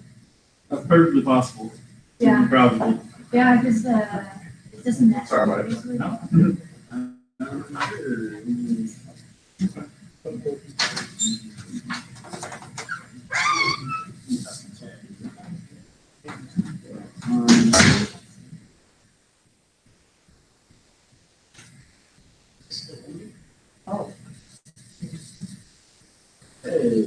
don't know, just looks so nice. Okay. Also.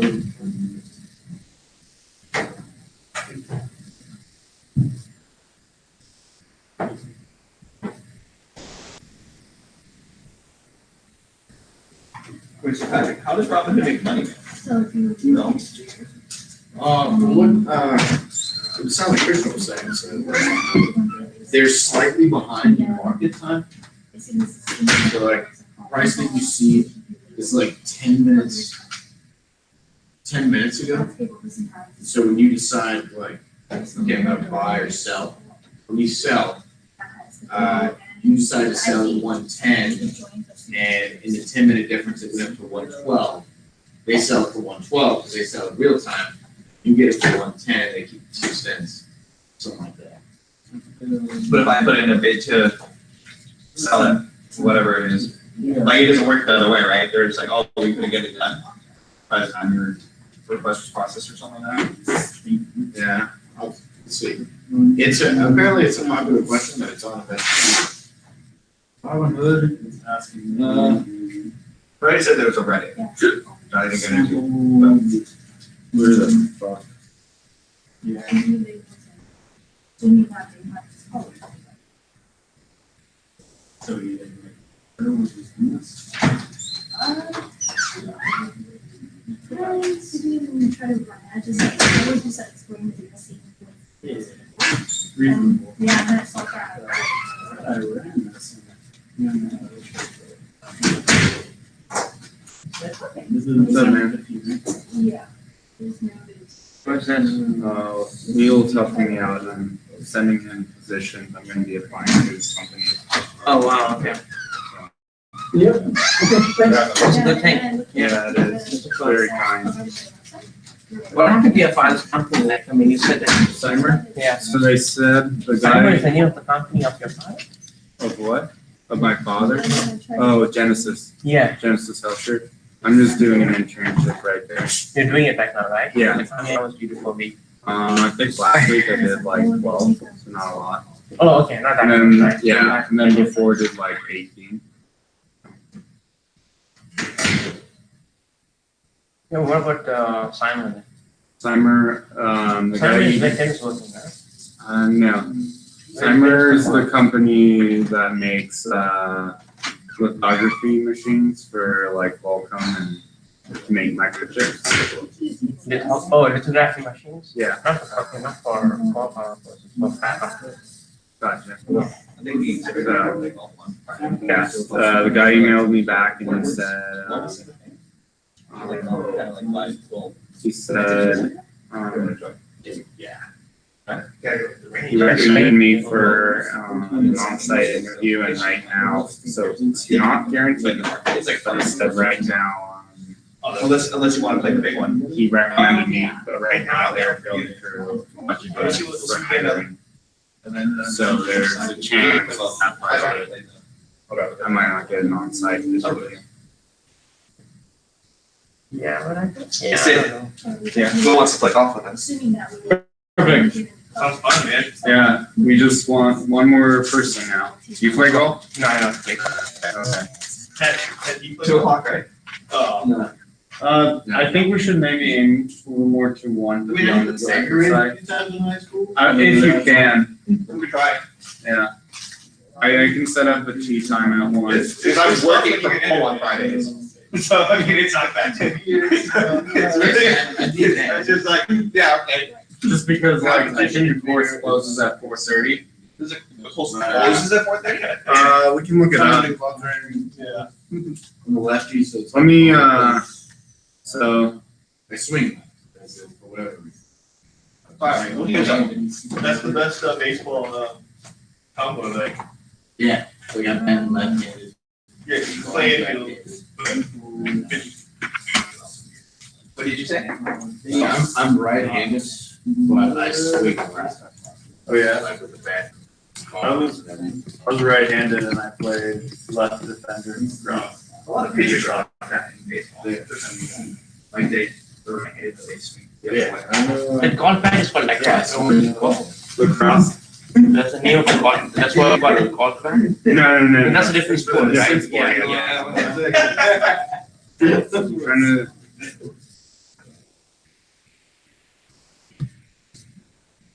See their website.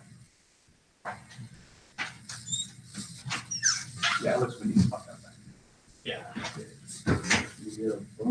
Oh, yeah.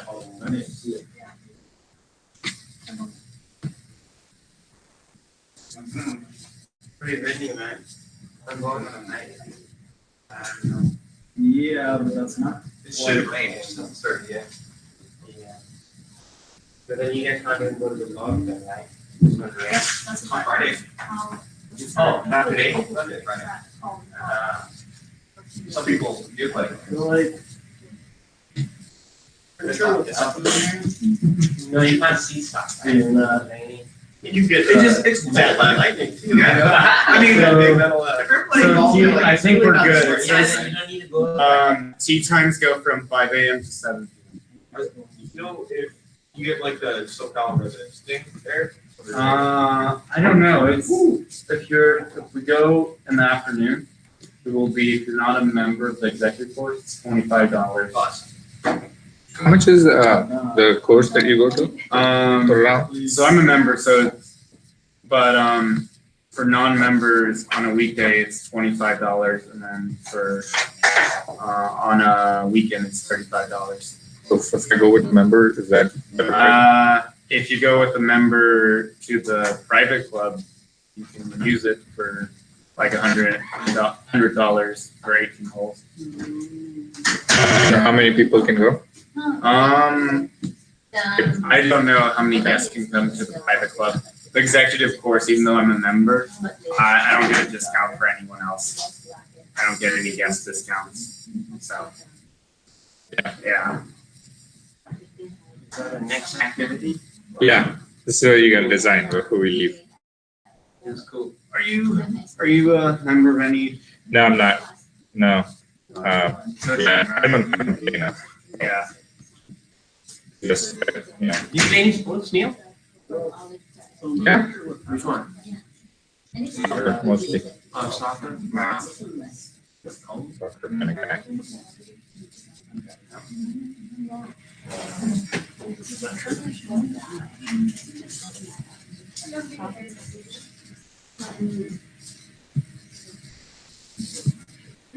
I won't be able to go, so.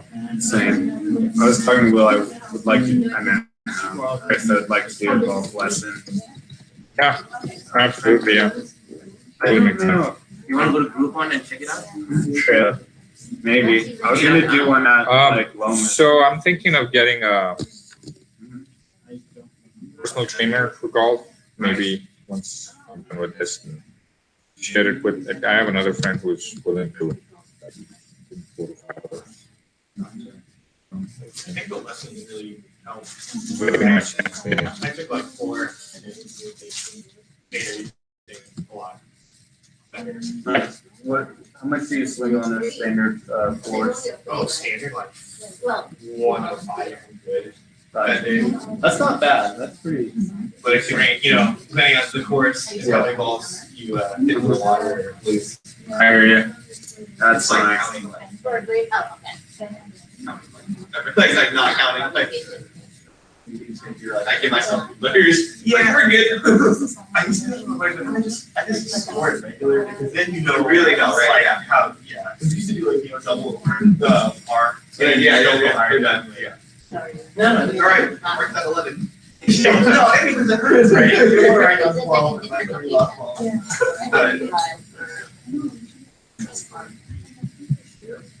Like, oh, yeah, that's a double right?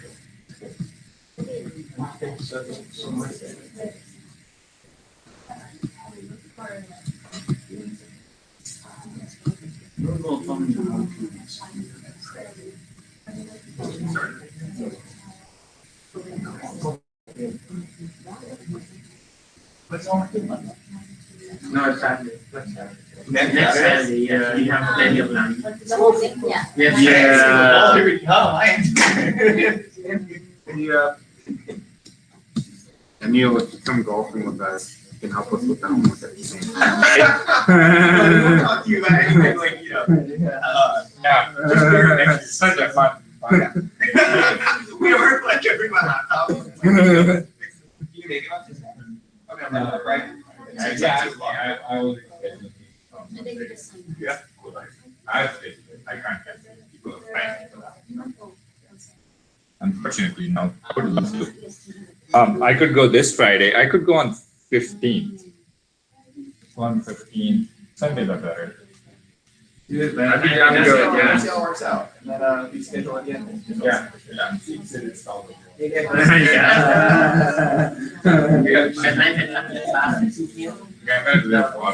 The precipitation for the day at 2 p.m. and I'm facing the same. But next week? That's why we have it. I'll start waiting by the time I have it.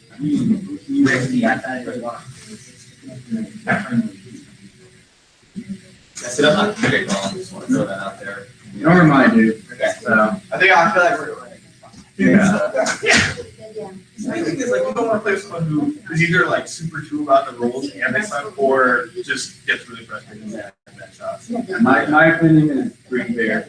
Yeah, Our school have, and like, I mean, if you guys have played a while, I feel like when you first met, like, I used to get so annoying, I know what you mean, dude. Like, I was thinking about it. There's some friends.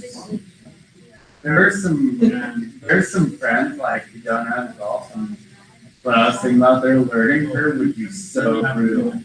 Yeah, you need to sort of not get too frustrated with Yeah. shots that don't work. Just focus on. Yeah, it's just so Sorry, technical, guys. the whole swing. Yeah.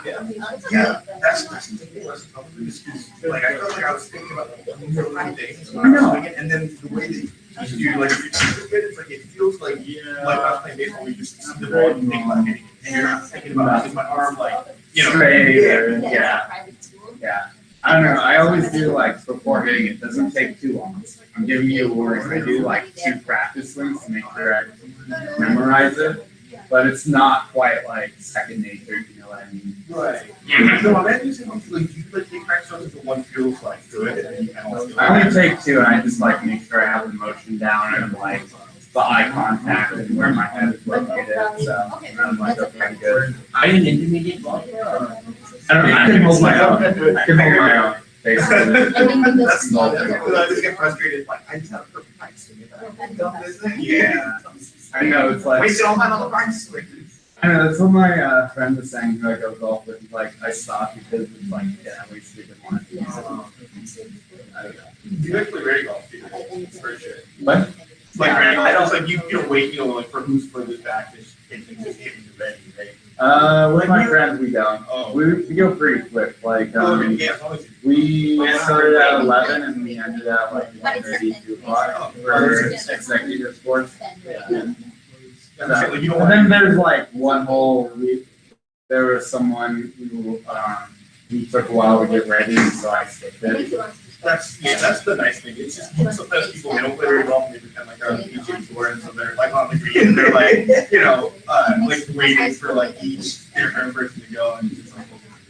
Yeah, we go. I don't know. 3 people we usually play with, and it's anywhere from 2 to 4 hours, I'd say, for an 18-hole executive sport. Is that bad? Or no, that's yeah. I mean, if all you have to do is just go with the flow. Just give up with the easy. Yeah. Like if you're like super slow. Yeah, and I always play that. Like I'm always waiting. You know what I mean? No, Dom. Yeah. Then you just start going. No, I'm just kidding. Yeah.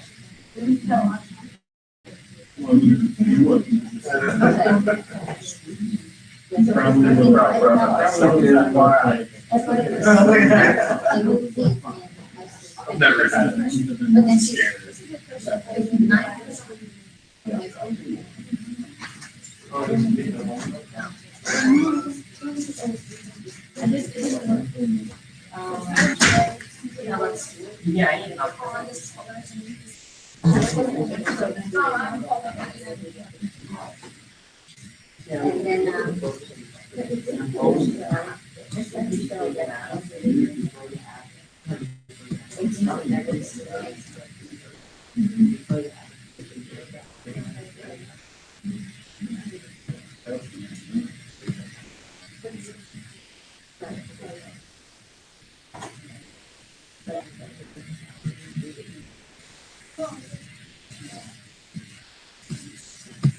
So, any other positions I'll apply to keep it, would you like me to send them to you? Yeah, certainly. All right, I'm going to keep on with it. And thank you once again. Send it to your phone. What? Send it to your phone. Okay, I sent you 2. That's it.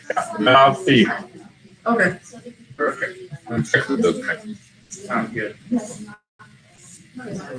One's assistant in engineering intern, and I don't know, a lot of physicists get assistant engineering jobs, so. Okay. I'll find you. All right, thanks.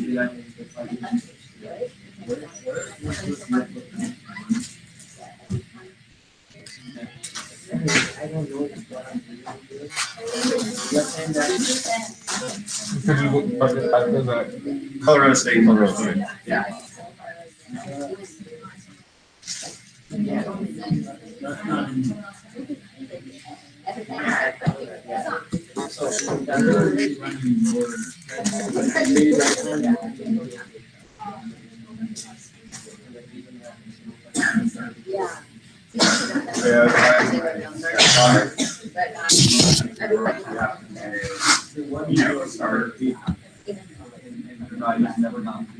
I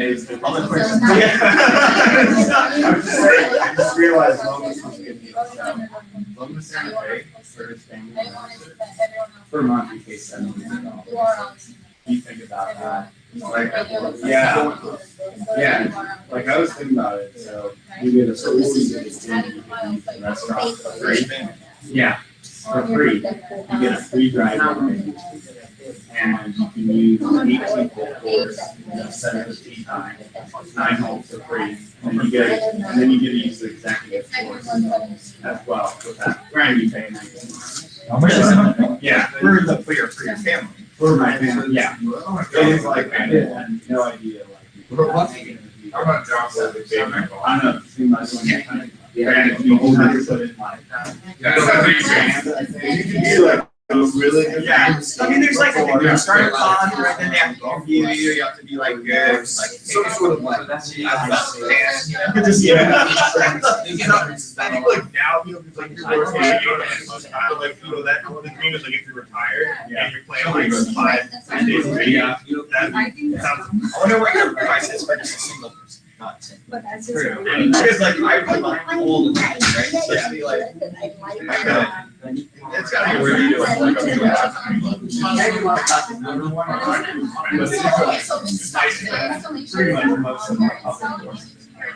Yeah, sure. I mean, another public course. So you're saying for guests to play the whole 18? Yeah, it's like $100.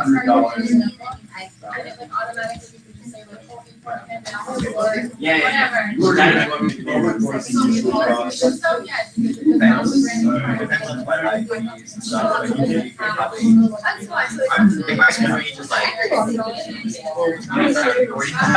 getting with art, you know. Very good. I definitely am getting more for. It's like, well, you're saying it was more than like Tori, you know, I know it was good, like 24 hours really fun playing. I look like it's really fun. It's so long. Oh, no, I can think so about. What's that? A little about what's Hard. It's a little long. I mean, but also I get it. So like my wife, like just so I can manage. You're still people are visiting. Okay. Let's start, guys. Can someone check the YouTube feed? Check the YouTube feed for me, please. See if it's still working. Okay, working good? Okay. Okay. So, question is,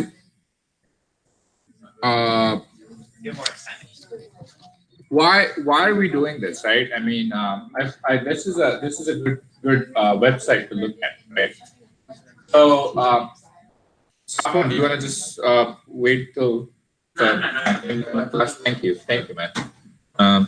So why are we doing this? And sorry to disturb you guys, but just like if you click right, and so here is a story. I don't know. I haven't seen this stand-up comedy. She keeps popping up on Netflix. Have you guys seen her perform? Yeah, pretty hilarious from what I've heard. But now we're going to find out why her hour-long routing is so great, and so the comedy and how you structure comedy. I've looked at this briefly. So back to her comedy special, right? So they kind of scraped her script, it seems, and then looked at what she talks about. And maybe it will make more sense when. And so look how these charts, like why this woman was so funny. There's like, I think she builds it up and she got like viral, like so famous after this Netflix thing. And everyone's talking about why her joke was like so much more funnier than other jokes on Netflix. I don't know the jokes, but I've seen her. And so the climax is at 50th minute, right? So they have straight to script, they look at all these laughter and then somehow it breaks up. And big laugh at that. And why is that? And you see, I'm not even touching it, it's just going right now. And it explains. So this is a great way. I mean, with Tableau, you can build something called a storyboards, similar concept. This is very famous now. And so where is the start of the joke, right? Where is the start of the joke? The joke started all the way, almost to what she talks about, right? All the different things she started. So it's almost like you're starting to build Dave Chappelle, right? He's and then he's kind of doing the same technique, right? He's building a joke that he's going to deliver at 50th minute, right? And he's like kind of building it, but he's going to close on how he started, right? He has this theme going, and I mean, so you start noticing this. But why is this super cool? Like, why is this so cool to build these kind of things? Because storytelling aspect that we've been talking about. So pretty much most of the things that you see that are super interactive like this, if you look at the source code, you'll probably find D3 somewhere, right? So D3. On this one, okay, D3.js maybe. Here, so you have a D3 pack of things, right? So they have their own pack of D3. Yes, they buy these jetpacks, or they buy these things, they create these own versions of D3 code. Somebody goes and looks at it, but this is kind of the source behind a lot of things. If you go to that Pudding Cool, it's a pretty cool website. This is talks about recent things, or like people that build basketball, let's say Air Jordan shoes. So a combination of JavaScript and D3 can help you build cool things like this, right? It's pretty cool.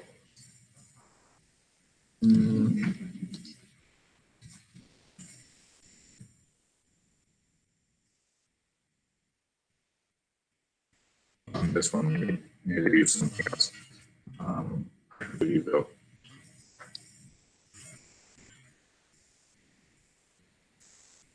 Not that thing, sorry.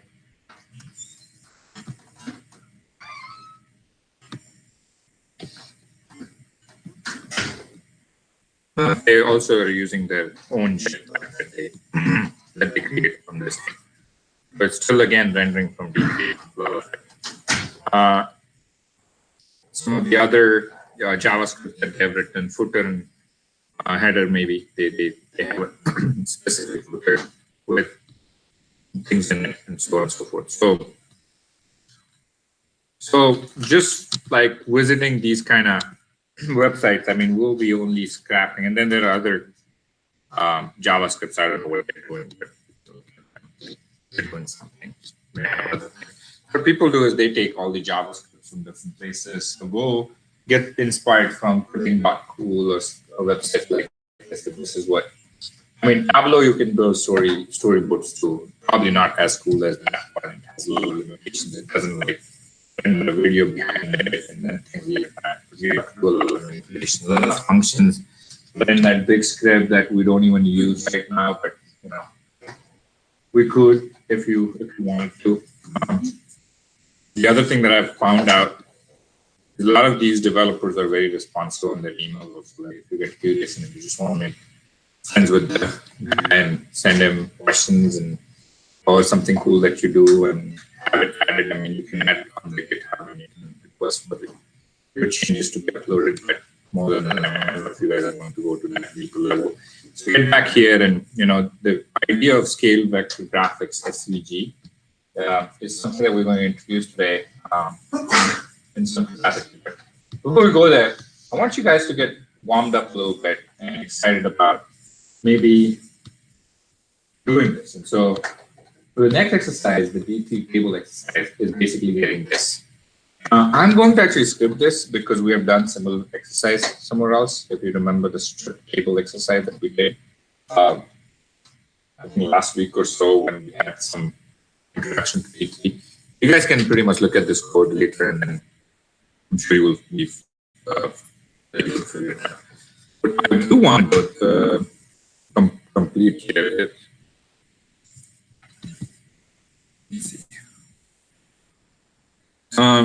Look at this code together with me. And so what is this doing? So it has some boxes printed with orange color boxes printed right at the top here. Pretty easy to do.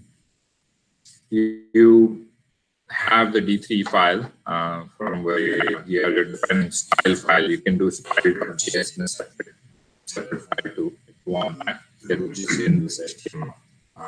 Just add, and then you can call that if you don't want to do the same place.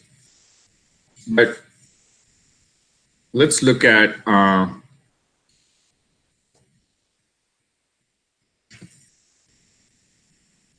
this one by one. So you have three temp boxes with that background color, starting right at the top.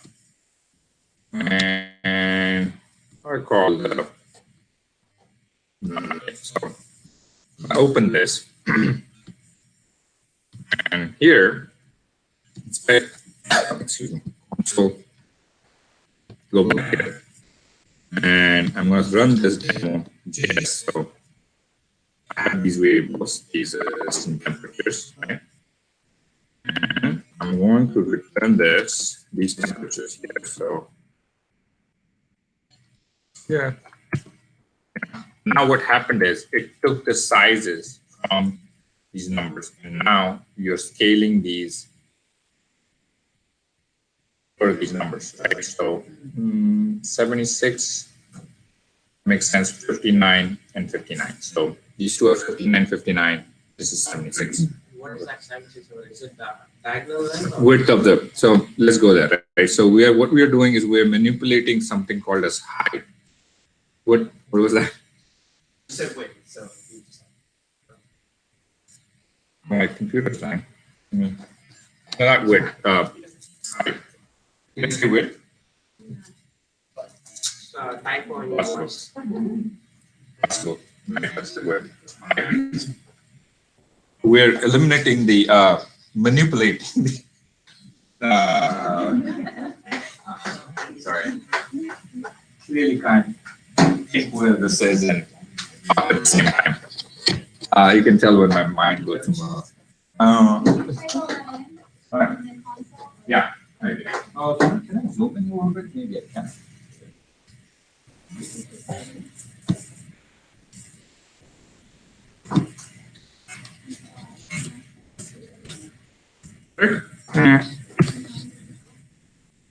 Okay. What we did was we wanted to, like, let's say you have, what you create is kind of style templates, and then you layer your data on those style templates, right? So that's what we're trying to do. So we had learned that we could pass these arrays, add things, like if I wanted to add, now we're just visualizing it. So we started with 3 uniform looking boxes from the index.html file, which is here. You have this. You have 100 pixels, height and width. You can manipulate any of these variables from your array that comes in, right? Now we're just passing it statically. We'll get it from a data set or something like that, database or something like that. So we can do it dynamically. So here, what it does is it goes and picks the class temps, which are these 3, right? These 3 are class temps right here, which is basically giving you this style boxes in blocks, what we call. And then what you're trying to do is And that's in the, from the data is coming from the Austin temps. What we're going to do is manipulate the height of this, of that block from 100 pixels to whatever the data comes in, that many pixels. So from 100 pixels, it will go to 76 pixels or 59 pixels. The width will remain the same. The width will be 100, but the rest of it gets manipulated. So this is 100, this is 59, this will change to 59, and then this is 100, this will change to 70. So now, building upon this concept, you can see if you were to do bar charts, fresh with the data coming in, and at some later point we'll marry this all up and figure it out. At this point, the idea is by doing data, which we were doing earlier also, we were getting data array earlier, and then manipulating the text, right? Text. Now we're manipulating the style of what? The style from the box that we have defined within the index.html. We did the HTML manipulation also earlier with the GIFs, right? So we created a complex data set or whatever we called it, had those links and URLs in there, and then we passed those URLs into the main index HTML file to get the different URLs in the columns we wanted to. Okay, so updates only the new elements. So can someone tell me why is that the new elements will be updated here, only the 73 and 71? And what will this do? Like if I run this, I'll go here. What this should do? Me idea. So what is different here from the first code? The brightness of Will it what? PXs pixels. Pixels, yeah. Is it the brightness or what? No, pixels is the length. Like, so these many pixels. So it was 100 pixels. The width is still 100 pixels. The height is getting manipulated, right? So we're calling height and change the height by that, by those many pixels, right? Not the brightness. So what is this doing? So if you have it, we have this enter here. What was enter going to do? Will we'll take the last two and add to this thing, right? If I did this, we'll have 5 bars, right, with those many. Okay, so now this is becoming a little more dynamic. Right? So if your data changes, you can pass. If you have enter and combination of exit and remove, you can remove stuff and all that stuff. Okay, so. This is update only old elements. Okay, so what does that mean? So over here, so oh no, this is I don't know what it's doing. You have this selection is content temps enter. It didn't change anything really. Did it change anything? The numbers are the same, right? So let's do this. Let's change the numbers and see what it will do.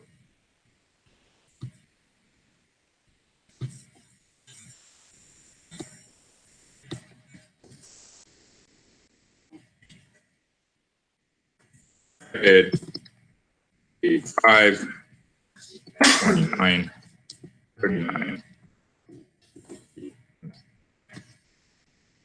So it changed the data with the new element. Now we have figured out if this is the way that we have enter and append that is within the selection where we are variabilizing the selection. All of the temps, all the temps in the code,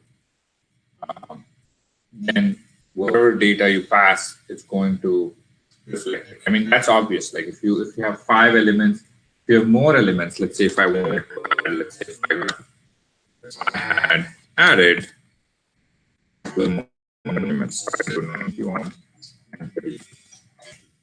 and it did add some more elements, 91 and 32. It's not looking right because we have. That shouldn't be 33.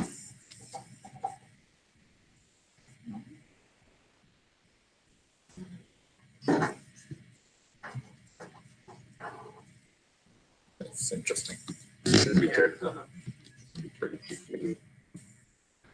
92. Ooh. I don't know why it shouldn't have been that long. But yeah, so you can keep adding numbers. Let's see what the next one is. Yes. So this might just be dumb, but you know how like in the constant says D, like the parameter. Yes. What Yeah. is that reference? The array data from that word that you had here. So It's like goes through every single one of those boxes. And it's pulling out the data that's attached and the data that's attached to one of those array entries. So like the data for one of the objects would be like 76 or whatever. So that's what it'll be for. Okay, so that's like a known thing. It's not like it's a like it's a degree. Okay, so like a language. So kind of like not dot like or like a data form like data dot. It's like that. But So you kind of just linking some data to an object and then saying, okay. But you do that. let's look at the exit pattern. So if I wanted to exit this, I'll keep the code same, but what I'll add is dot exit dot move. So it should remove everything and give me only one data point that I had, which is basically the 76. So we'll reuse this code many ways. I mean, I don't know if you're going to type every single line of it, but we'll use this code here to start pulling data from outside data sets, APIs and such. Okay. And what is the next one? And if you go on like here, I think it's showing you something. Yeah. PX? Pixels. So if you go to the style sheet here, so you have this pixel, right? 100 pixels. So you get the number, but then you want a pixel, like word, to be passed back to the style function, right? That pixel is not coming in from the array. So that's why we get 76 plus we do word pixel. So when it finds it and it sends it back, it goes like this. So this is my 76, and then I say plus pixels. So when it passes back to the style dot height, the height gets set to 76 pixels. That's why you have dot p. Okay, I saw in the HTML code that like it doesn't PX isn't like by itself, but like we have temps and div and stuff like that. Yeah. So it's like typically we'll reference something like an ID or a class. Right. No, we are referencing the height in the class temps. Of the temps class, the height in the style block of the HTML. So first it goes here, says, okay, well, it's styled by this. These temps are styled by this. This is the class. Go to the height and change the pixel by 76 or 51 or 15 or 91 or whatever we want. Yeah. So, what else? This is, let's see what this does. I think this is going to automate. So if I wrote this function, now look at this function, this is going to have the last one will give you this function, this function, and let me see if I run it in the right way. So I've now defined a function. Okay. And if I pass the array, it should give me the values. So now I defined one function to do whatever I want. Okay, so this function that I've written now, update data, selection the content and the temps, select all the temps in the content. There are 3, or we can add more. And then if I write selection.enter, .append, class, blah, blah, blah. At the end of it, if I say selection exit remove, this becomes my update data function. Okay. Now to this update function, I can pass any data, which I will. I'll pass costs and temps. So if I pass these set of values, now I just have to do one thing. I have to call that function. Okay. Pass any data. That is, and if I do that, the chart will change. So if I just did pass this and then call the function that I just defined up here, boom, it changed the values with those numbers. Okay. If I say often, actually, let's just take this one because it will show you the exit. So if I do this, we'll change just one. Right? So if I do this, add 80, 30, 50, 70. So now I've created a dynamic function that accepts value from any data set and changes my flow. Okay. So as I said, you wouldn't be, I mean, this was the concept, but you wouldn't be tracking this necessarily. You just basically starting from small. And so D3 also has created a lot of these containers already. So if you go to D3's website, D3 documents, go here, have all these cool templates. Right? So that guy, Mike, whatever, he has all of this. This is your code, right? All you would have to do is take this code, figure out what data gets needed to be passed to this. If you have the two-layer data, if you had a column that called animate and had all these things in it, and then had a UFID and had all these things in it, and all these things, then you can pass that whole table to this and it'll show like this. Okay, so you don't have to. If you had, so this becomes a chart when you have case properties. For example, like California and all the main cities in California, Florida, all the main cities in Florida. If you have a table like that, and you just go pick the chart which you want, you go boom, copy all this code, right? You work it a little bit to get what you want, and then you get the output. You're not going to sit and write this. Right?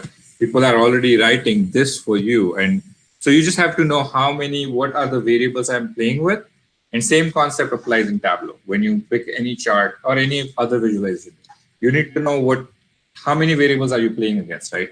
So are you playing against? Right now there were 2 variables that, and one is a driver variable. This is a map thing, so let's keep the map. But like here, right? This is a relationship variable, right? And so you can figure out that. Wow. Yeah, it's pretty cool. And it gives good documentation where you can use this chart, order by cluster, order by frequency, order by name. Okay. That's it. So if you had two things linked by 3 different properties, order by revenue, order by profit, order by cost. Okay, 2 things like between 2 companies. So if I have company 1, company 2, company 3, and if you want to see the relationship, and these colors meant what the profit was green, profit was red, blah blah blah. So you just have to pick the right number of variables that you want to display, hit the right number of data points, and then go on D3, and slowly you will start learning how to get the code, behind this. What is the code behind this now? What is the code? Sorry. Data is whatever you want. So if see, as a data visualization person, you have to figure out what chart. I mean, I can't do revenue cost and profit like that. Like my boss will kick me out of the office. This is not how I want to see it. He doesn't care for those moving things, right? That's not feasible. But for the right use case, I mean, I'm not just saying go and pick the coolest looking chart. Like, you just go and look at your data. Here's my data. Look at all through these things and see which one will be a good one. Now this one, where is it? Now this is a library in itself, so I'll have to get the library from here and all that stuff. But most of these charts are actually just charts that have and that library is probably written on top of B3. So, and this is like a storyboard, so somebody has used it in Guardian, and so people see, like if you move. So this is a good one to show. I wanted to show profit by zip code, and then my same chart if I want both to be shown, and that's a good thing. And this is heat map also. So the darker the color, I can change the color for sure. I think income, population, very interactive chart, right? So this is what you're trying to build, right? At the end of the day, you just have to pick the data set, look at the data set, see which one will make most sense, and then go from there. But this is the beginning of it. Like, you need to know some manipulation techniques of how you're going to function, write a function. There's not much to learn. Enter, exit, remove, at least for that. Those are like the basic concept. We'll get into the end of it. Okay. So what is this? This is just showing so SVG is scaled vector graphics, I guess.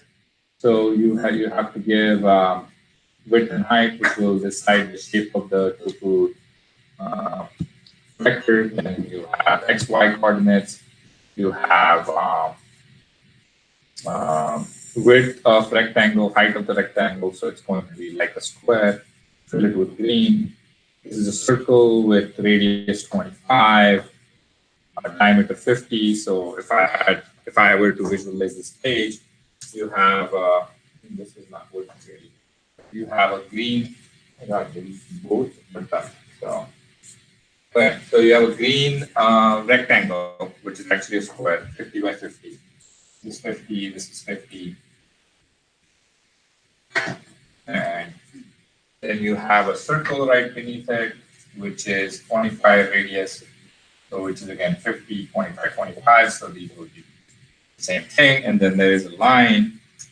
Line starts at x1 at 5, y 100, 40, and y2 40. So it's probably x at 5, 5. I know y 100. So it's either this way, I think. These are the lines. That's what we're trying to display. So if I run this code, look at it, it's the other way, it's x1 and y. So what it's saying is print me a green rectangle, a purple circle, and a gray line. That's what it was with the pixels given in this measurement. Okay. That's pretty much what the idea is, but how do we really use it? So let's look at this. Okay, so if we were to print this, actually this is a good this is a good problem to solve. But what it's doing is if you go and look at it, somebody went in and did the math, they will need a circle for this statement, right? You have a circle up there, then you start your x-axis, y-axis loads, and using these dimensions. So what I'm going to do is I'm going to send you this code. I want you guys to study a little bit and then move on. You were supposed to do this exercise, but I feel like it's a moot point to cross-statement at this point. I mean, we're going to get much advanced than that. So, does that make sense? So you guys want to do it, or should I? Yeah. Yeah. Do it.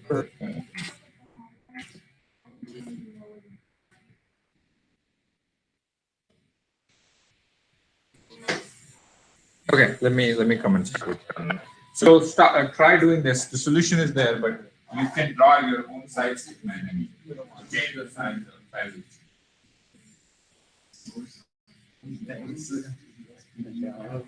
I'm so tired.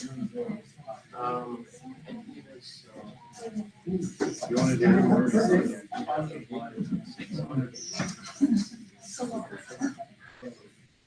I don't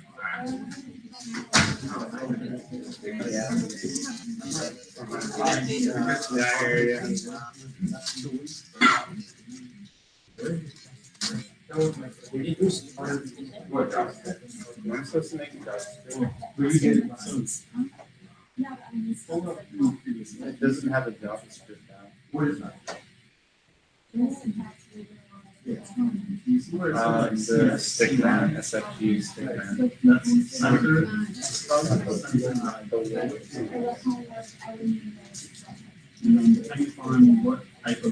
Whatever is fine. Mine should have two X's.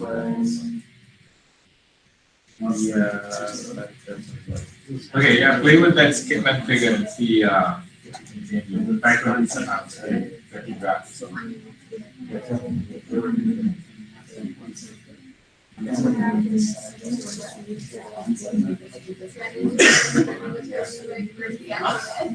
So pretty circles. So CX left to the south. So center right. Okay. Yeah. So then it'll be X like X1, I think star pixel. We're making it.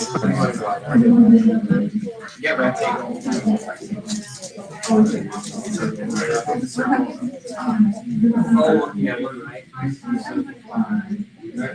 So then you radius of bubble charge 45. So X one. Wait, oh, yeah. Class. So it starts. So the key was under plus one. No, covered in Y1. Oh, right. It's gonna be the script. Yeah, so X1 has to So we be have our head. That's when it starts. Script is right here. It would be just that. So Y2, you can make it 50, right? So I made that. But X2 also needs to be. Make a stick man. You're very advanced, you can make like Yeah, you Y2. What's the difference? Another one. Yeah. So I said. A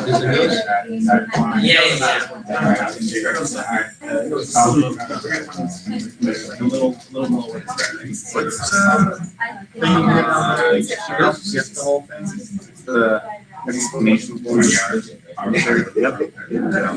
so where about when you're That's great. If like just X items and you probably load the script after you finish those. Yeah, wait, which one are Yeah. Oh, that's the There's the stick man. Probably. Yeah. Whereas like if you have a CSS document, you probably use that. I just. The first thing that the circle, like you said. I mean, some of this acts that I go. More weird than that, but that we'll do this 45, we'll do. We will find five. Okay, well, yeah, so maybe. Oh, it's really good. It's got like a little coffee. So it's like,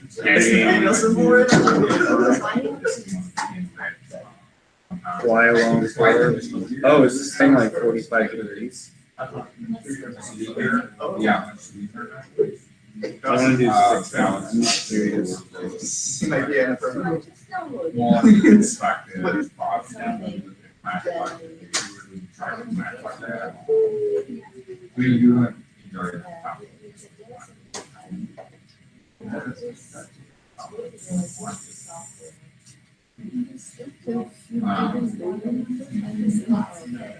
It goes higher.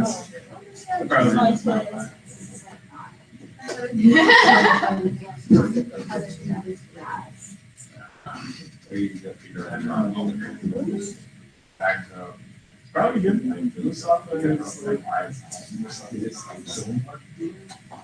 Where you download from? No, I wouldn't.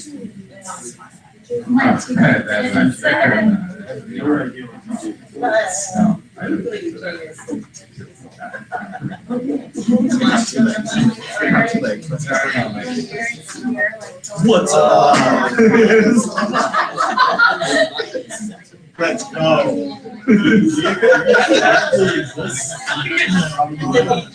can make an email, but he doesn't try, like, still like, alright, he's gonna do like some type of dance now.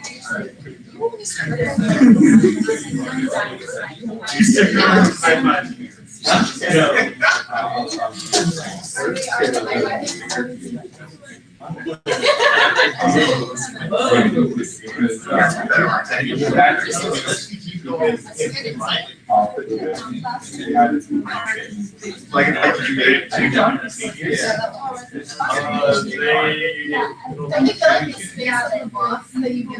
Yes. So I don't really know what happens when it's like come to oh, yeah. Yeah, let's try it. Let's tell us what, copy it all.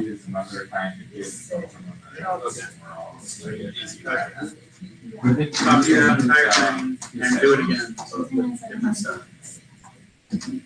So I would say something like you get some stuff that I cover. Forum, if you want to ask questions, and you can literally get one.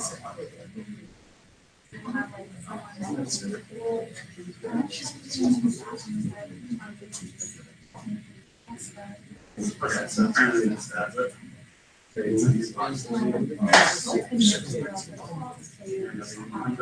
Reference. Relative. Yeah, buddy. Yeah. Relative. It's too bad. Words are hard, guys. Yeah. Words are very hard. Yeah. That's it. I'm maybe fine. No, I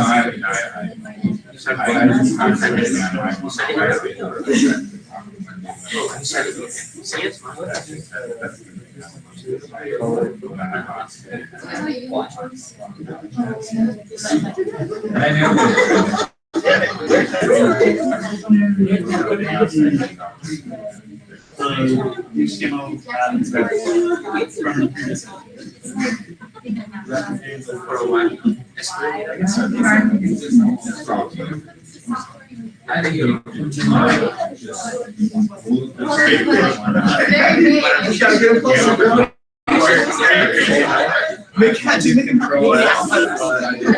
So that I can.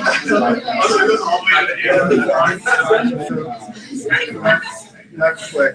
Well, then, smaller problems. Open the browser. Let me know if it's worth doing.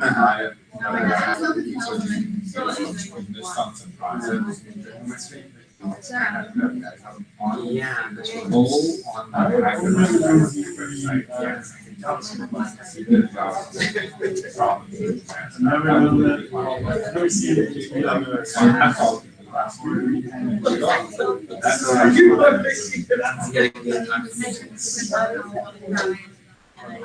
Yeah. This sounds like. Oh my god. So how we do the next one? Probably not Russian spice. I think it just how good I am. Like if I walk I am so happy. if I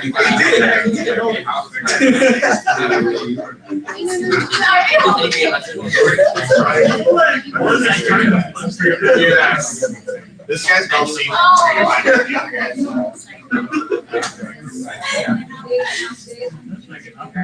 don't know why this is so. I don't know. Yeah, I don't know. We're definitely okay. Yeah, we did it. We just did it. You're right. It was very, very informative. Yeah, I'm really glad that was.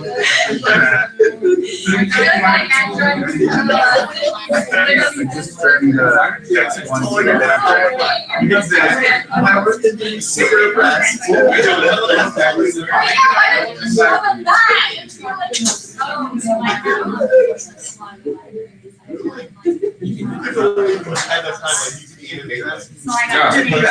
Okay. Like you can give this guy power. Yeah, we'll chat, yeah. So like one guy like also. Okay.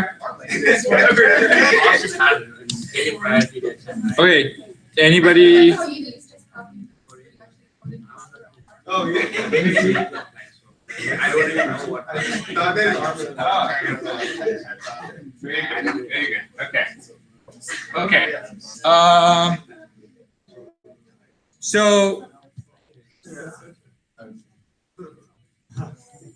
Okay. So why were we learning this, right? So if you wanted to, you wanted to do some cool stuff, and we're learning the basics of like visualization, how things play out when you. So let's do this. And let me get, I'm going to try and do a bullseye, right? So, or something like that. Okay, so this one, before we go there, can someone tell me like what will this print, like how would it look like? What color would it be, first of all?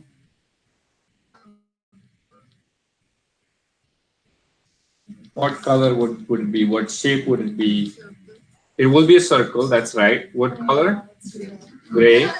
Is it a hollow circle, filled in circle? What color? Is it filled in circle? What color is filled in? Yeah, fill is none, so there is no fill in here. You're right. The width of the stroke width is 5, which means it will have a border that's a little thicker. It has radius of 25, so we kind of know how 25 pixels look like right now. It's a small circle somewhere, right? So this is how you would do it. I mean, again, as I said, we're going to get advanced. I'm just teaching you the basics. So don't. So this is what it's showing that. Now you see that we.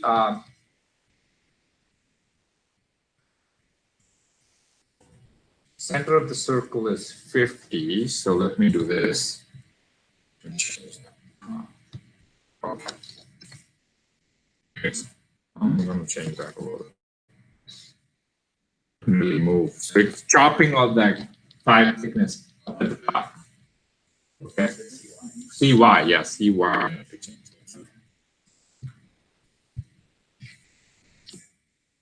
That's right. So I did 35. Now it's not chopping because what I did is I moved the circle back. Okay, so it was just starting at the top. Now from the top, it's at 30 thing, and it's fine. If I want to just touch it, I'll do 30, and the 5 thickness and all this stuff will be taken care of. So, anyways, now you know how this works. Okay. If I wanted to do this, and I want to know what this will do, so tell me what this will do. I'll post it here. Okay. So let's read it here first. So this is going to give me what? So I have 3 R values. I have CX, CY. CX is the horizontal distance from the end of the screen. CY is from top of the screen. I have R, I'm getting function B, I'm returning something. What is this going to do? What color, what shape is this? You have 3 circles? Why do we have 3 circles? Because we have different radiuses, 40. So first the 40 will pass. So print the 41, then 25, and then 100. So that's right. We have 3 circles. So are these like 3 circles like this? Or like, how are those 3 circles? Is it a different distance from the screen, or are these concentric circles? Concentric circles, that's right. These are They have the same center point. I don't know what that is. yeah, they're concentric circles. Like they have a same center point, right? And then what is the color that they have filled in? What color circles are these? Red, right? Fill is red. The outer radius is thickness 5 and is black, right? So now let's see how that looks like. That probably gonna get. Yeah, that's both sides. Okay. So now we are playing with concentric circles. Look, you're not gonna sit down and do that chart that I showed you, right? You know where I said states and major cities or that like all that program. You're not gonna sit and code that, but you should be able to borrow it from somewhere. Plenty of charts online that you can borrow, move, dance, and do all different kinds of stuff, right? Again, simplicity sometimes is the best way to display your data. Look at that website that I sent you. Put it dot cool or something. What was that? Okay, always forget that website. Put it dot cool. This one has lots of visualizations. This is Jordan that we looked at. This is cool. And then the other thing that I want you to look at is called, so here, like women in House of Representative, like you can just see how that starts changing, text, colors, overlays of things, all that. You should also start looking at Tableau Public.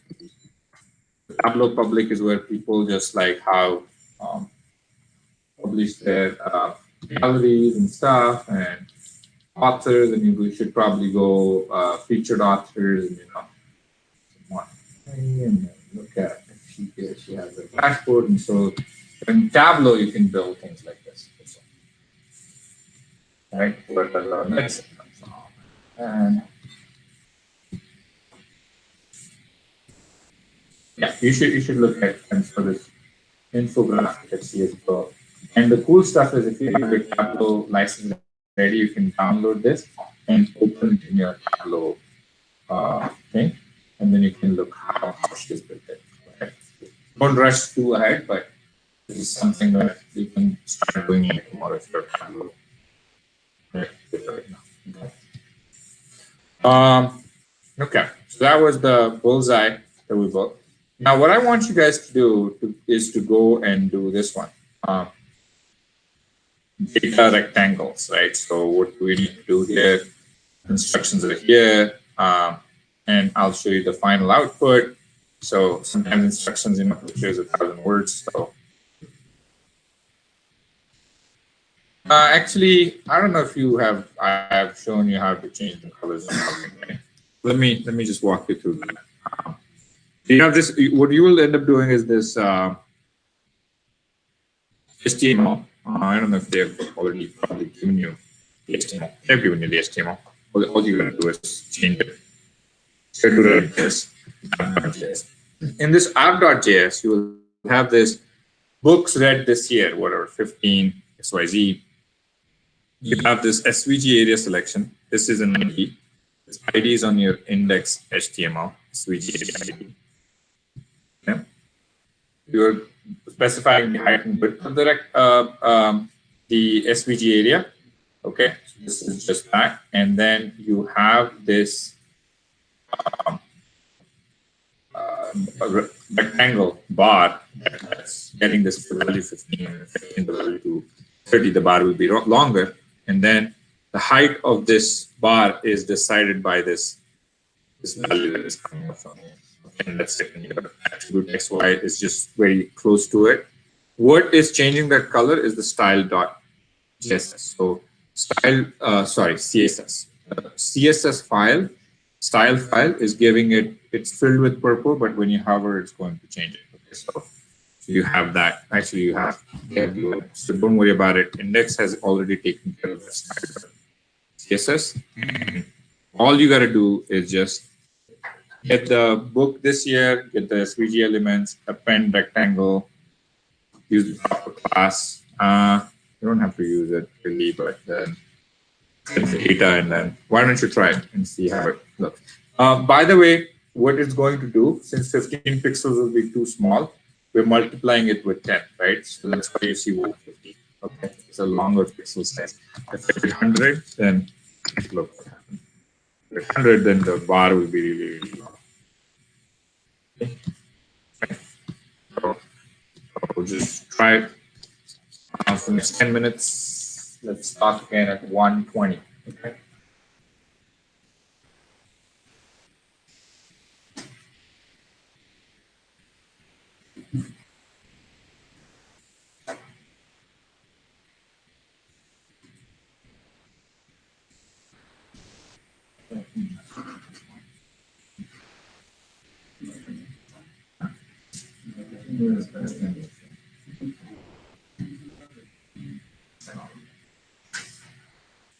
Now let's just send all of the solutions also. Next 5 minutes or so.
Solutions are pushed.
No, it's a refuge.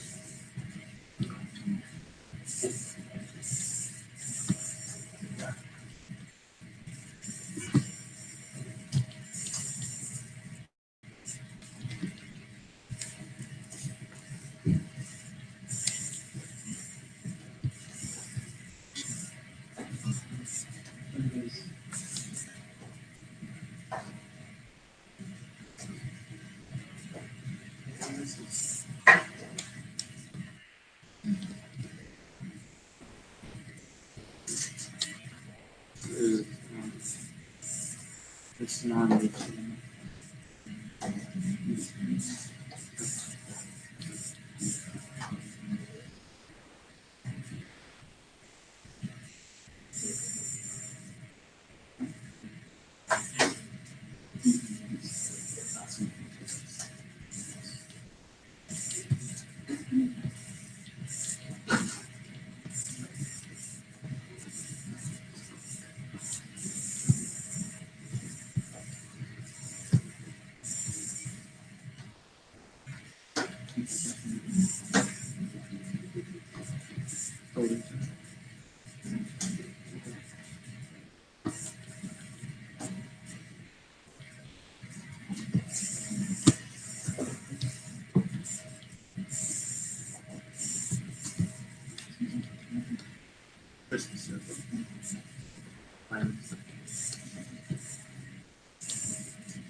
No, no, you don't have to do that.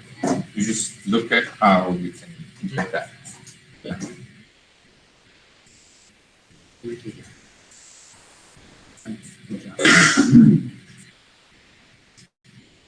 Just tired. And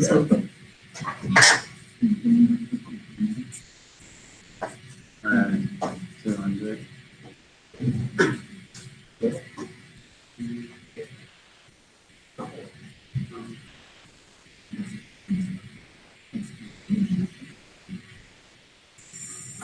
Now we're going to do square.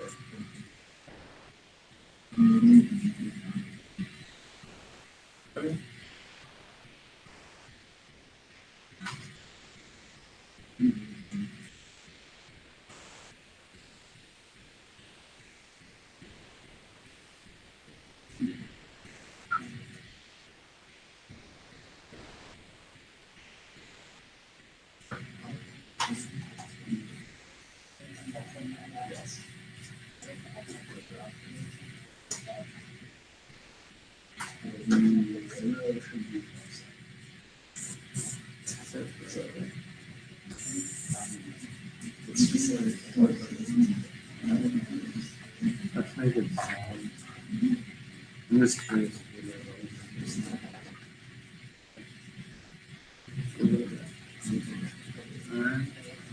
Alright.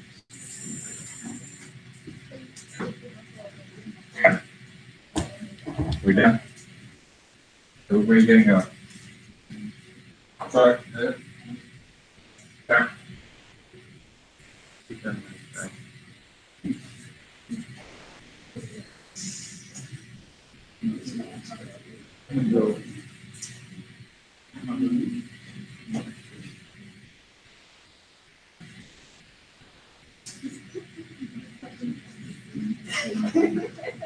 You're good.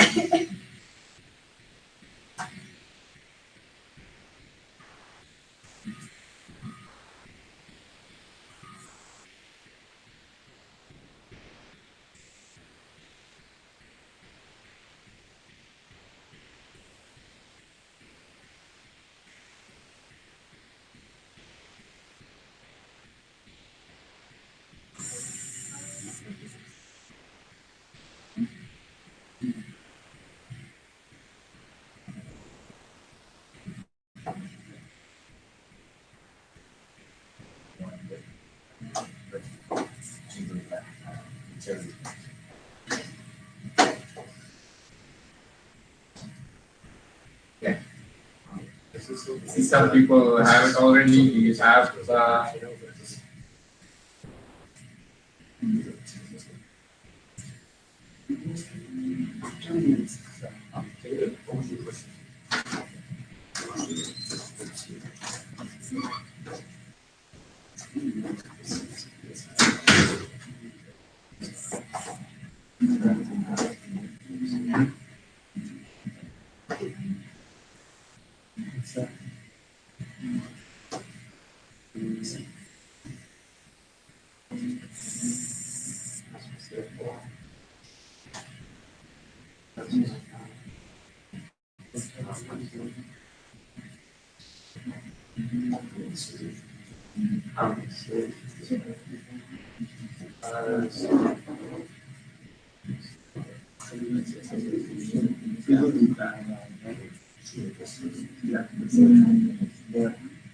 We're gonna say we should go to site.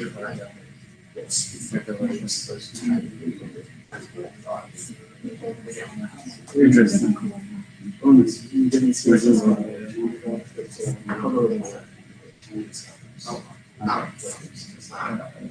was one lost color egg, now color.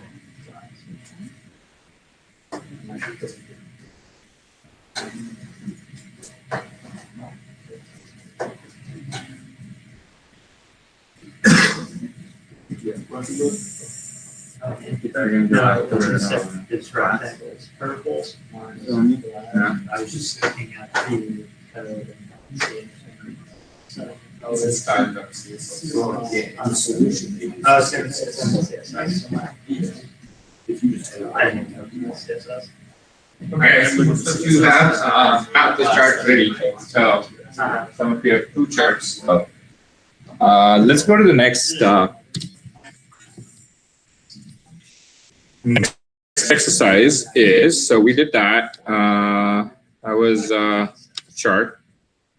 This upside down chart. Yeah, we're not trying to create an upside down chart. So in this one, let's see.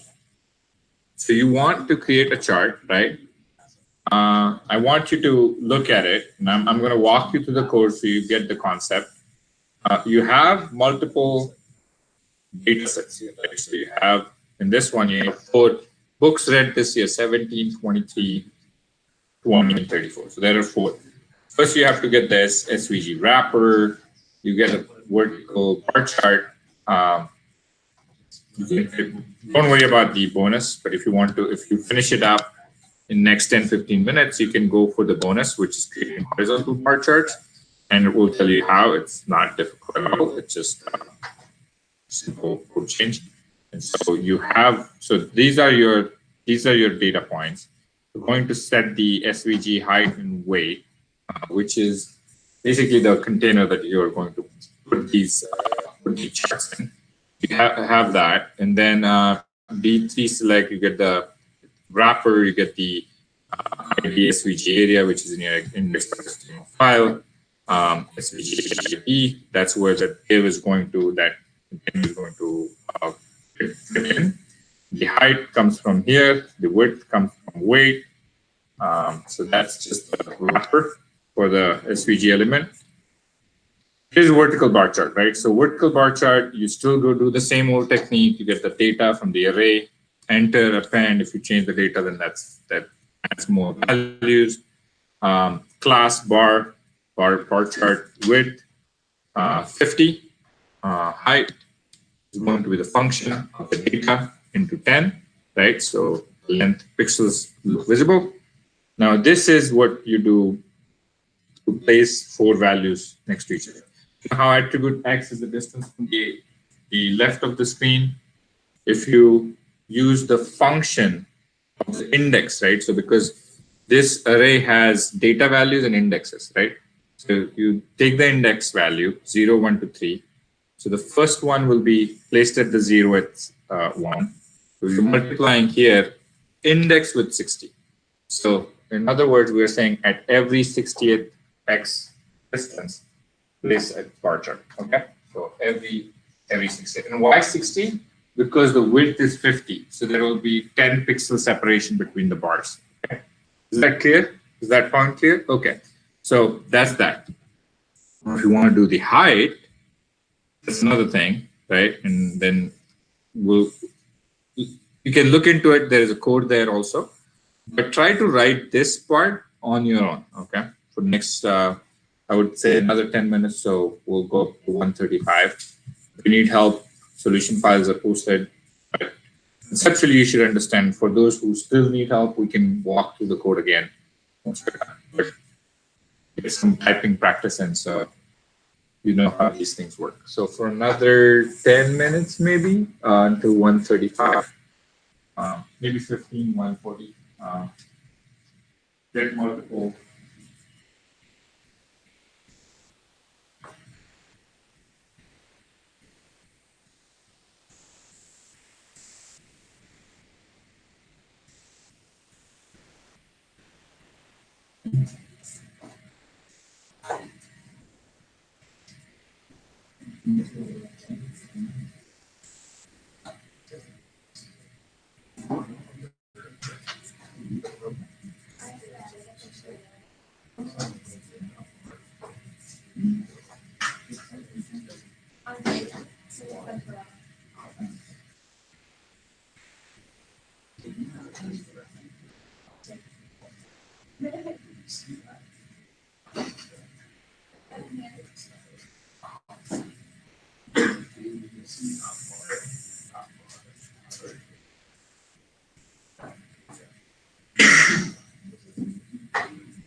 Yes. Yeah.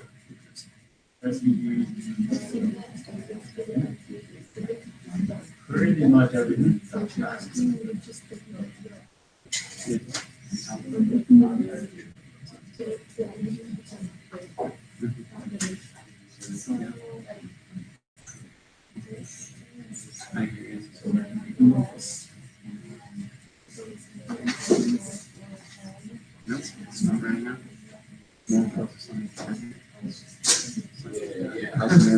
I just noticed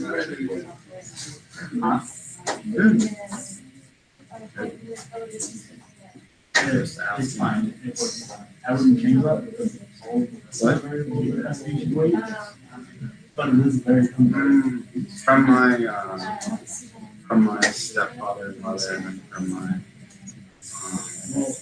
father and stepmother. Yeah, that's right. My stepfather and my mother have a very strong relationship. And my father and stepmother are separated out. And I don't know. I like my mom's community. They're very mature. Yeah. That's easy. And because of my stepfather, I'm part of the second class. So there's that too. And I have a job. Yeah, he's the one who does Genesis. So they are documents. I'm pretty sure he did 600, 600. But he was saying there's some documents that most out, but there's some others that don't find it. He just was reading. You have a sister. Well, with that doctor. I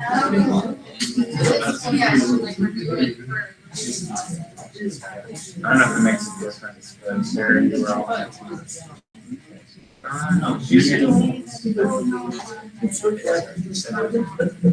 Oh, okay. That's true. It depends on where you're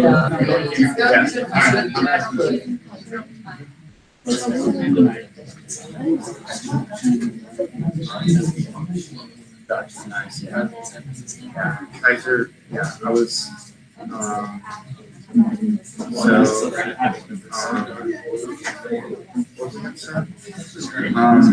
But yeah, my stepfather was saying that in the Midwest, doctors make more because he offered this new doctor starting salary.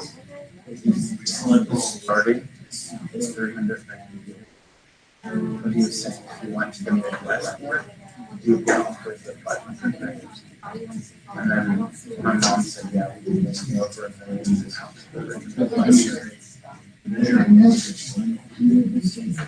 That's the Midwest sucks. But my stepfather says, what did you say? Midwest. Oh, million? Yeah. We were saying, so if you're a doctor in the Midwest, you get much more. So my stepfather recently hired a doctor, and he's a surgeon. But he kind of he was saying class,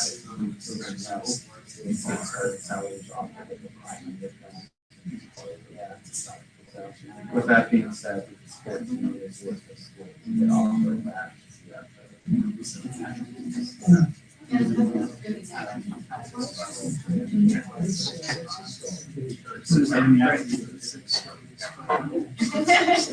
Yeah, exactly. Yeah.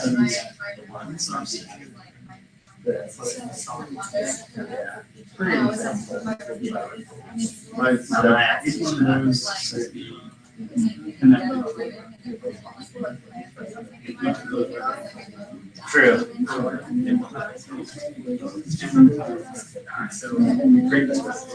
Yeah, no, I wanted to. Yeah, exactly.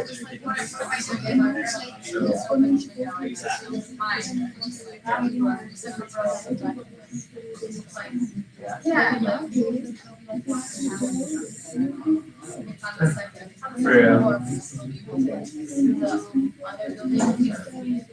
Yeah. Watching me like. Yeah. Studying for I don't know. I was thinking about it. There's one guy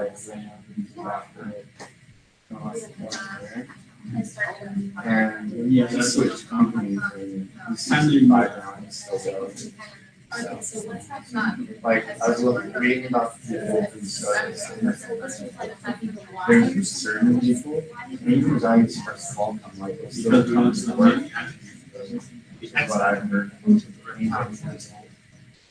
Like, he doesn't even like it, but yeah. So yeah. I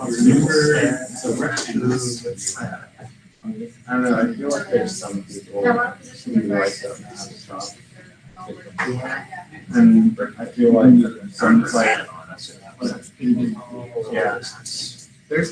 I feel like there's some engineers that like stay with it.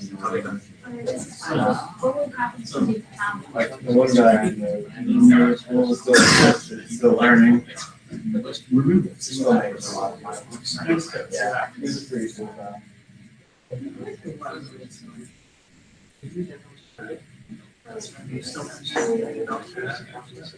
I'd like to get a grant. Yeah, that's not the option right now. Right. Not all so this is all equal to last year. And now that's yeah. Because you would live in there, but that's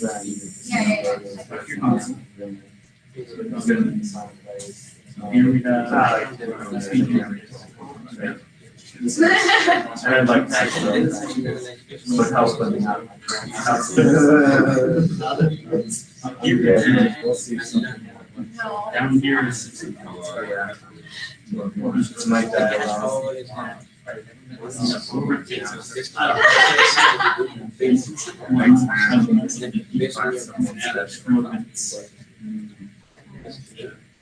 The issue is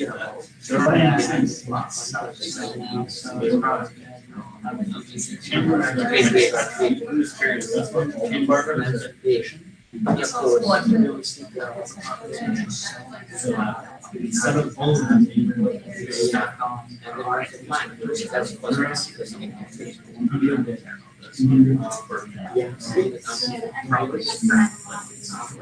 oh, I see. They're trying to so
even but it's just my stepfather wants to try to he wants to we were all but now like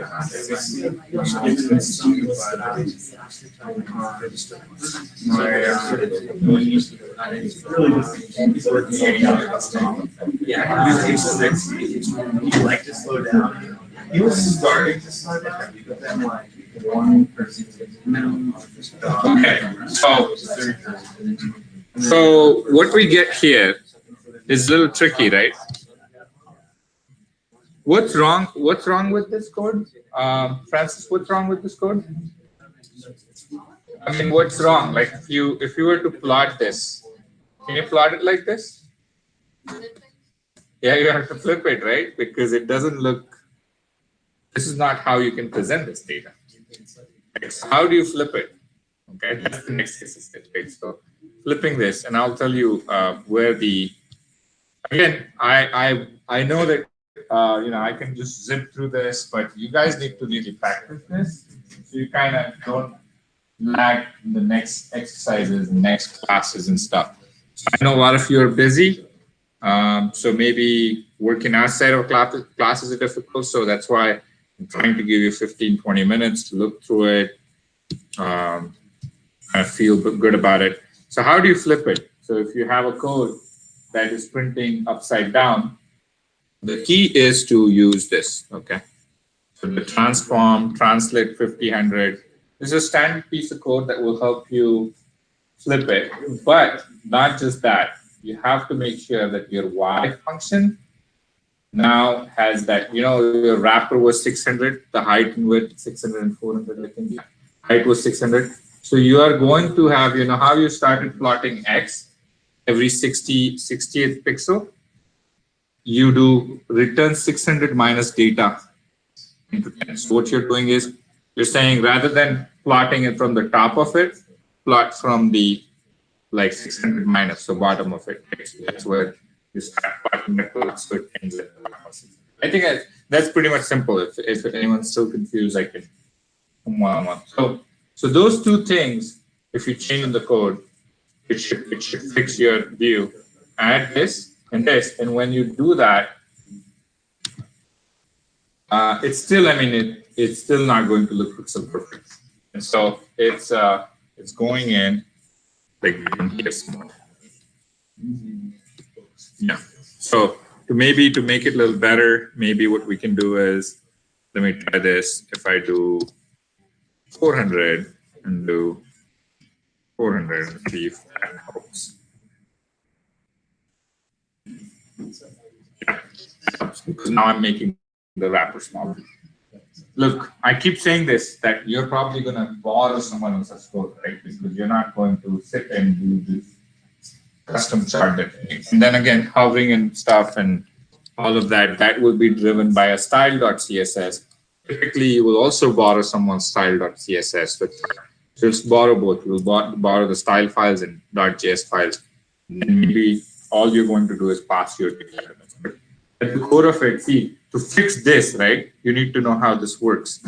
Because otherwise, if you didn't know how this works, then you may borrow someone's code and you want to put it somewhere here, then you won't be able to write. So give it a try.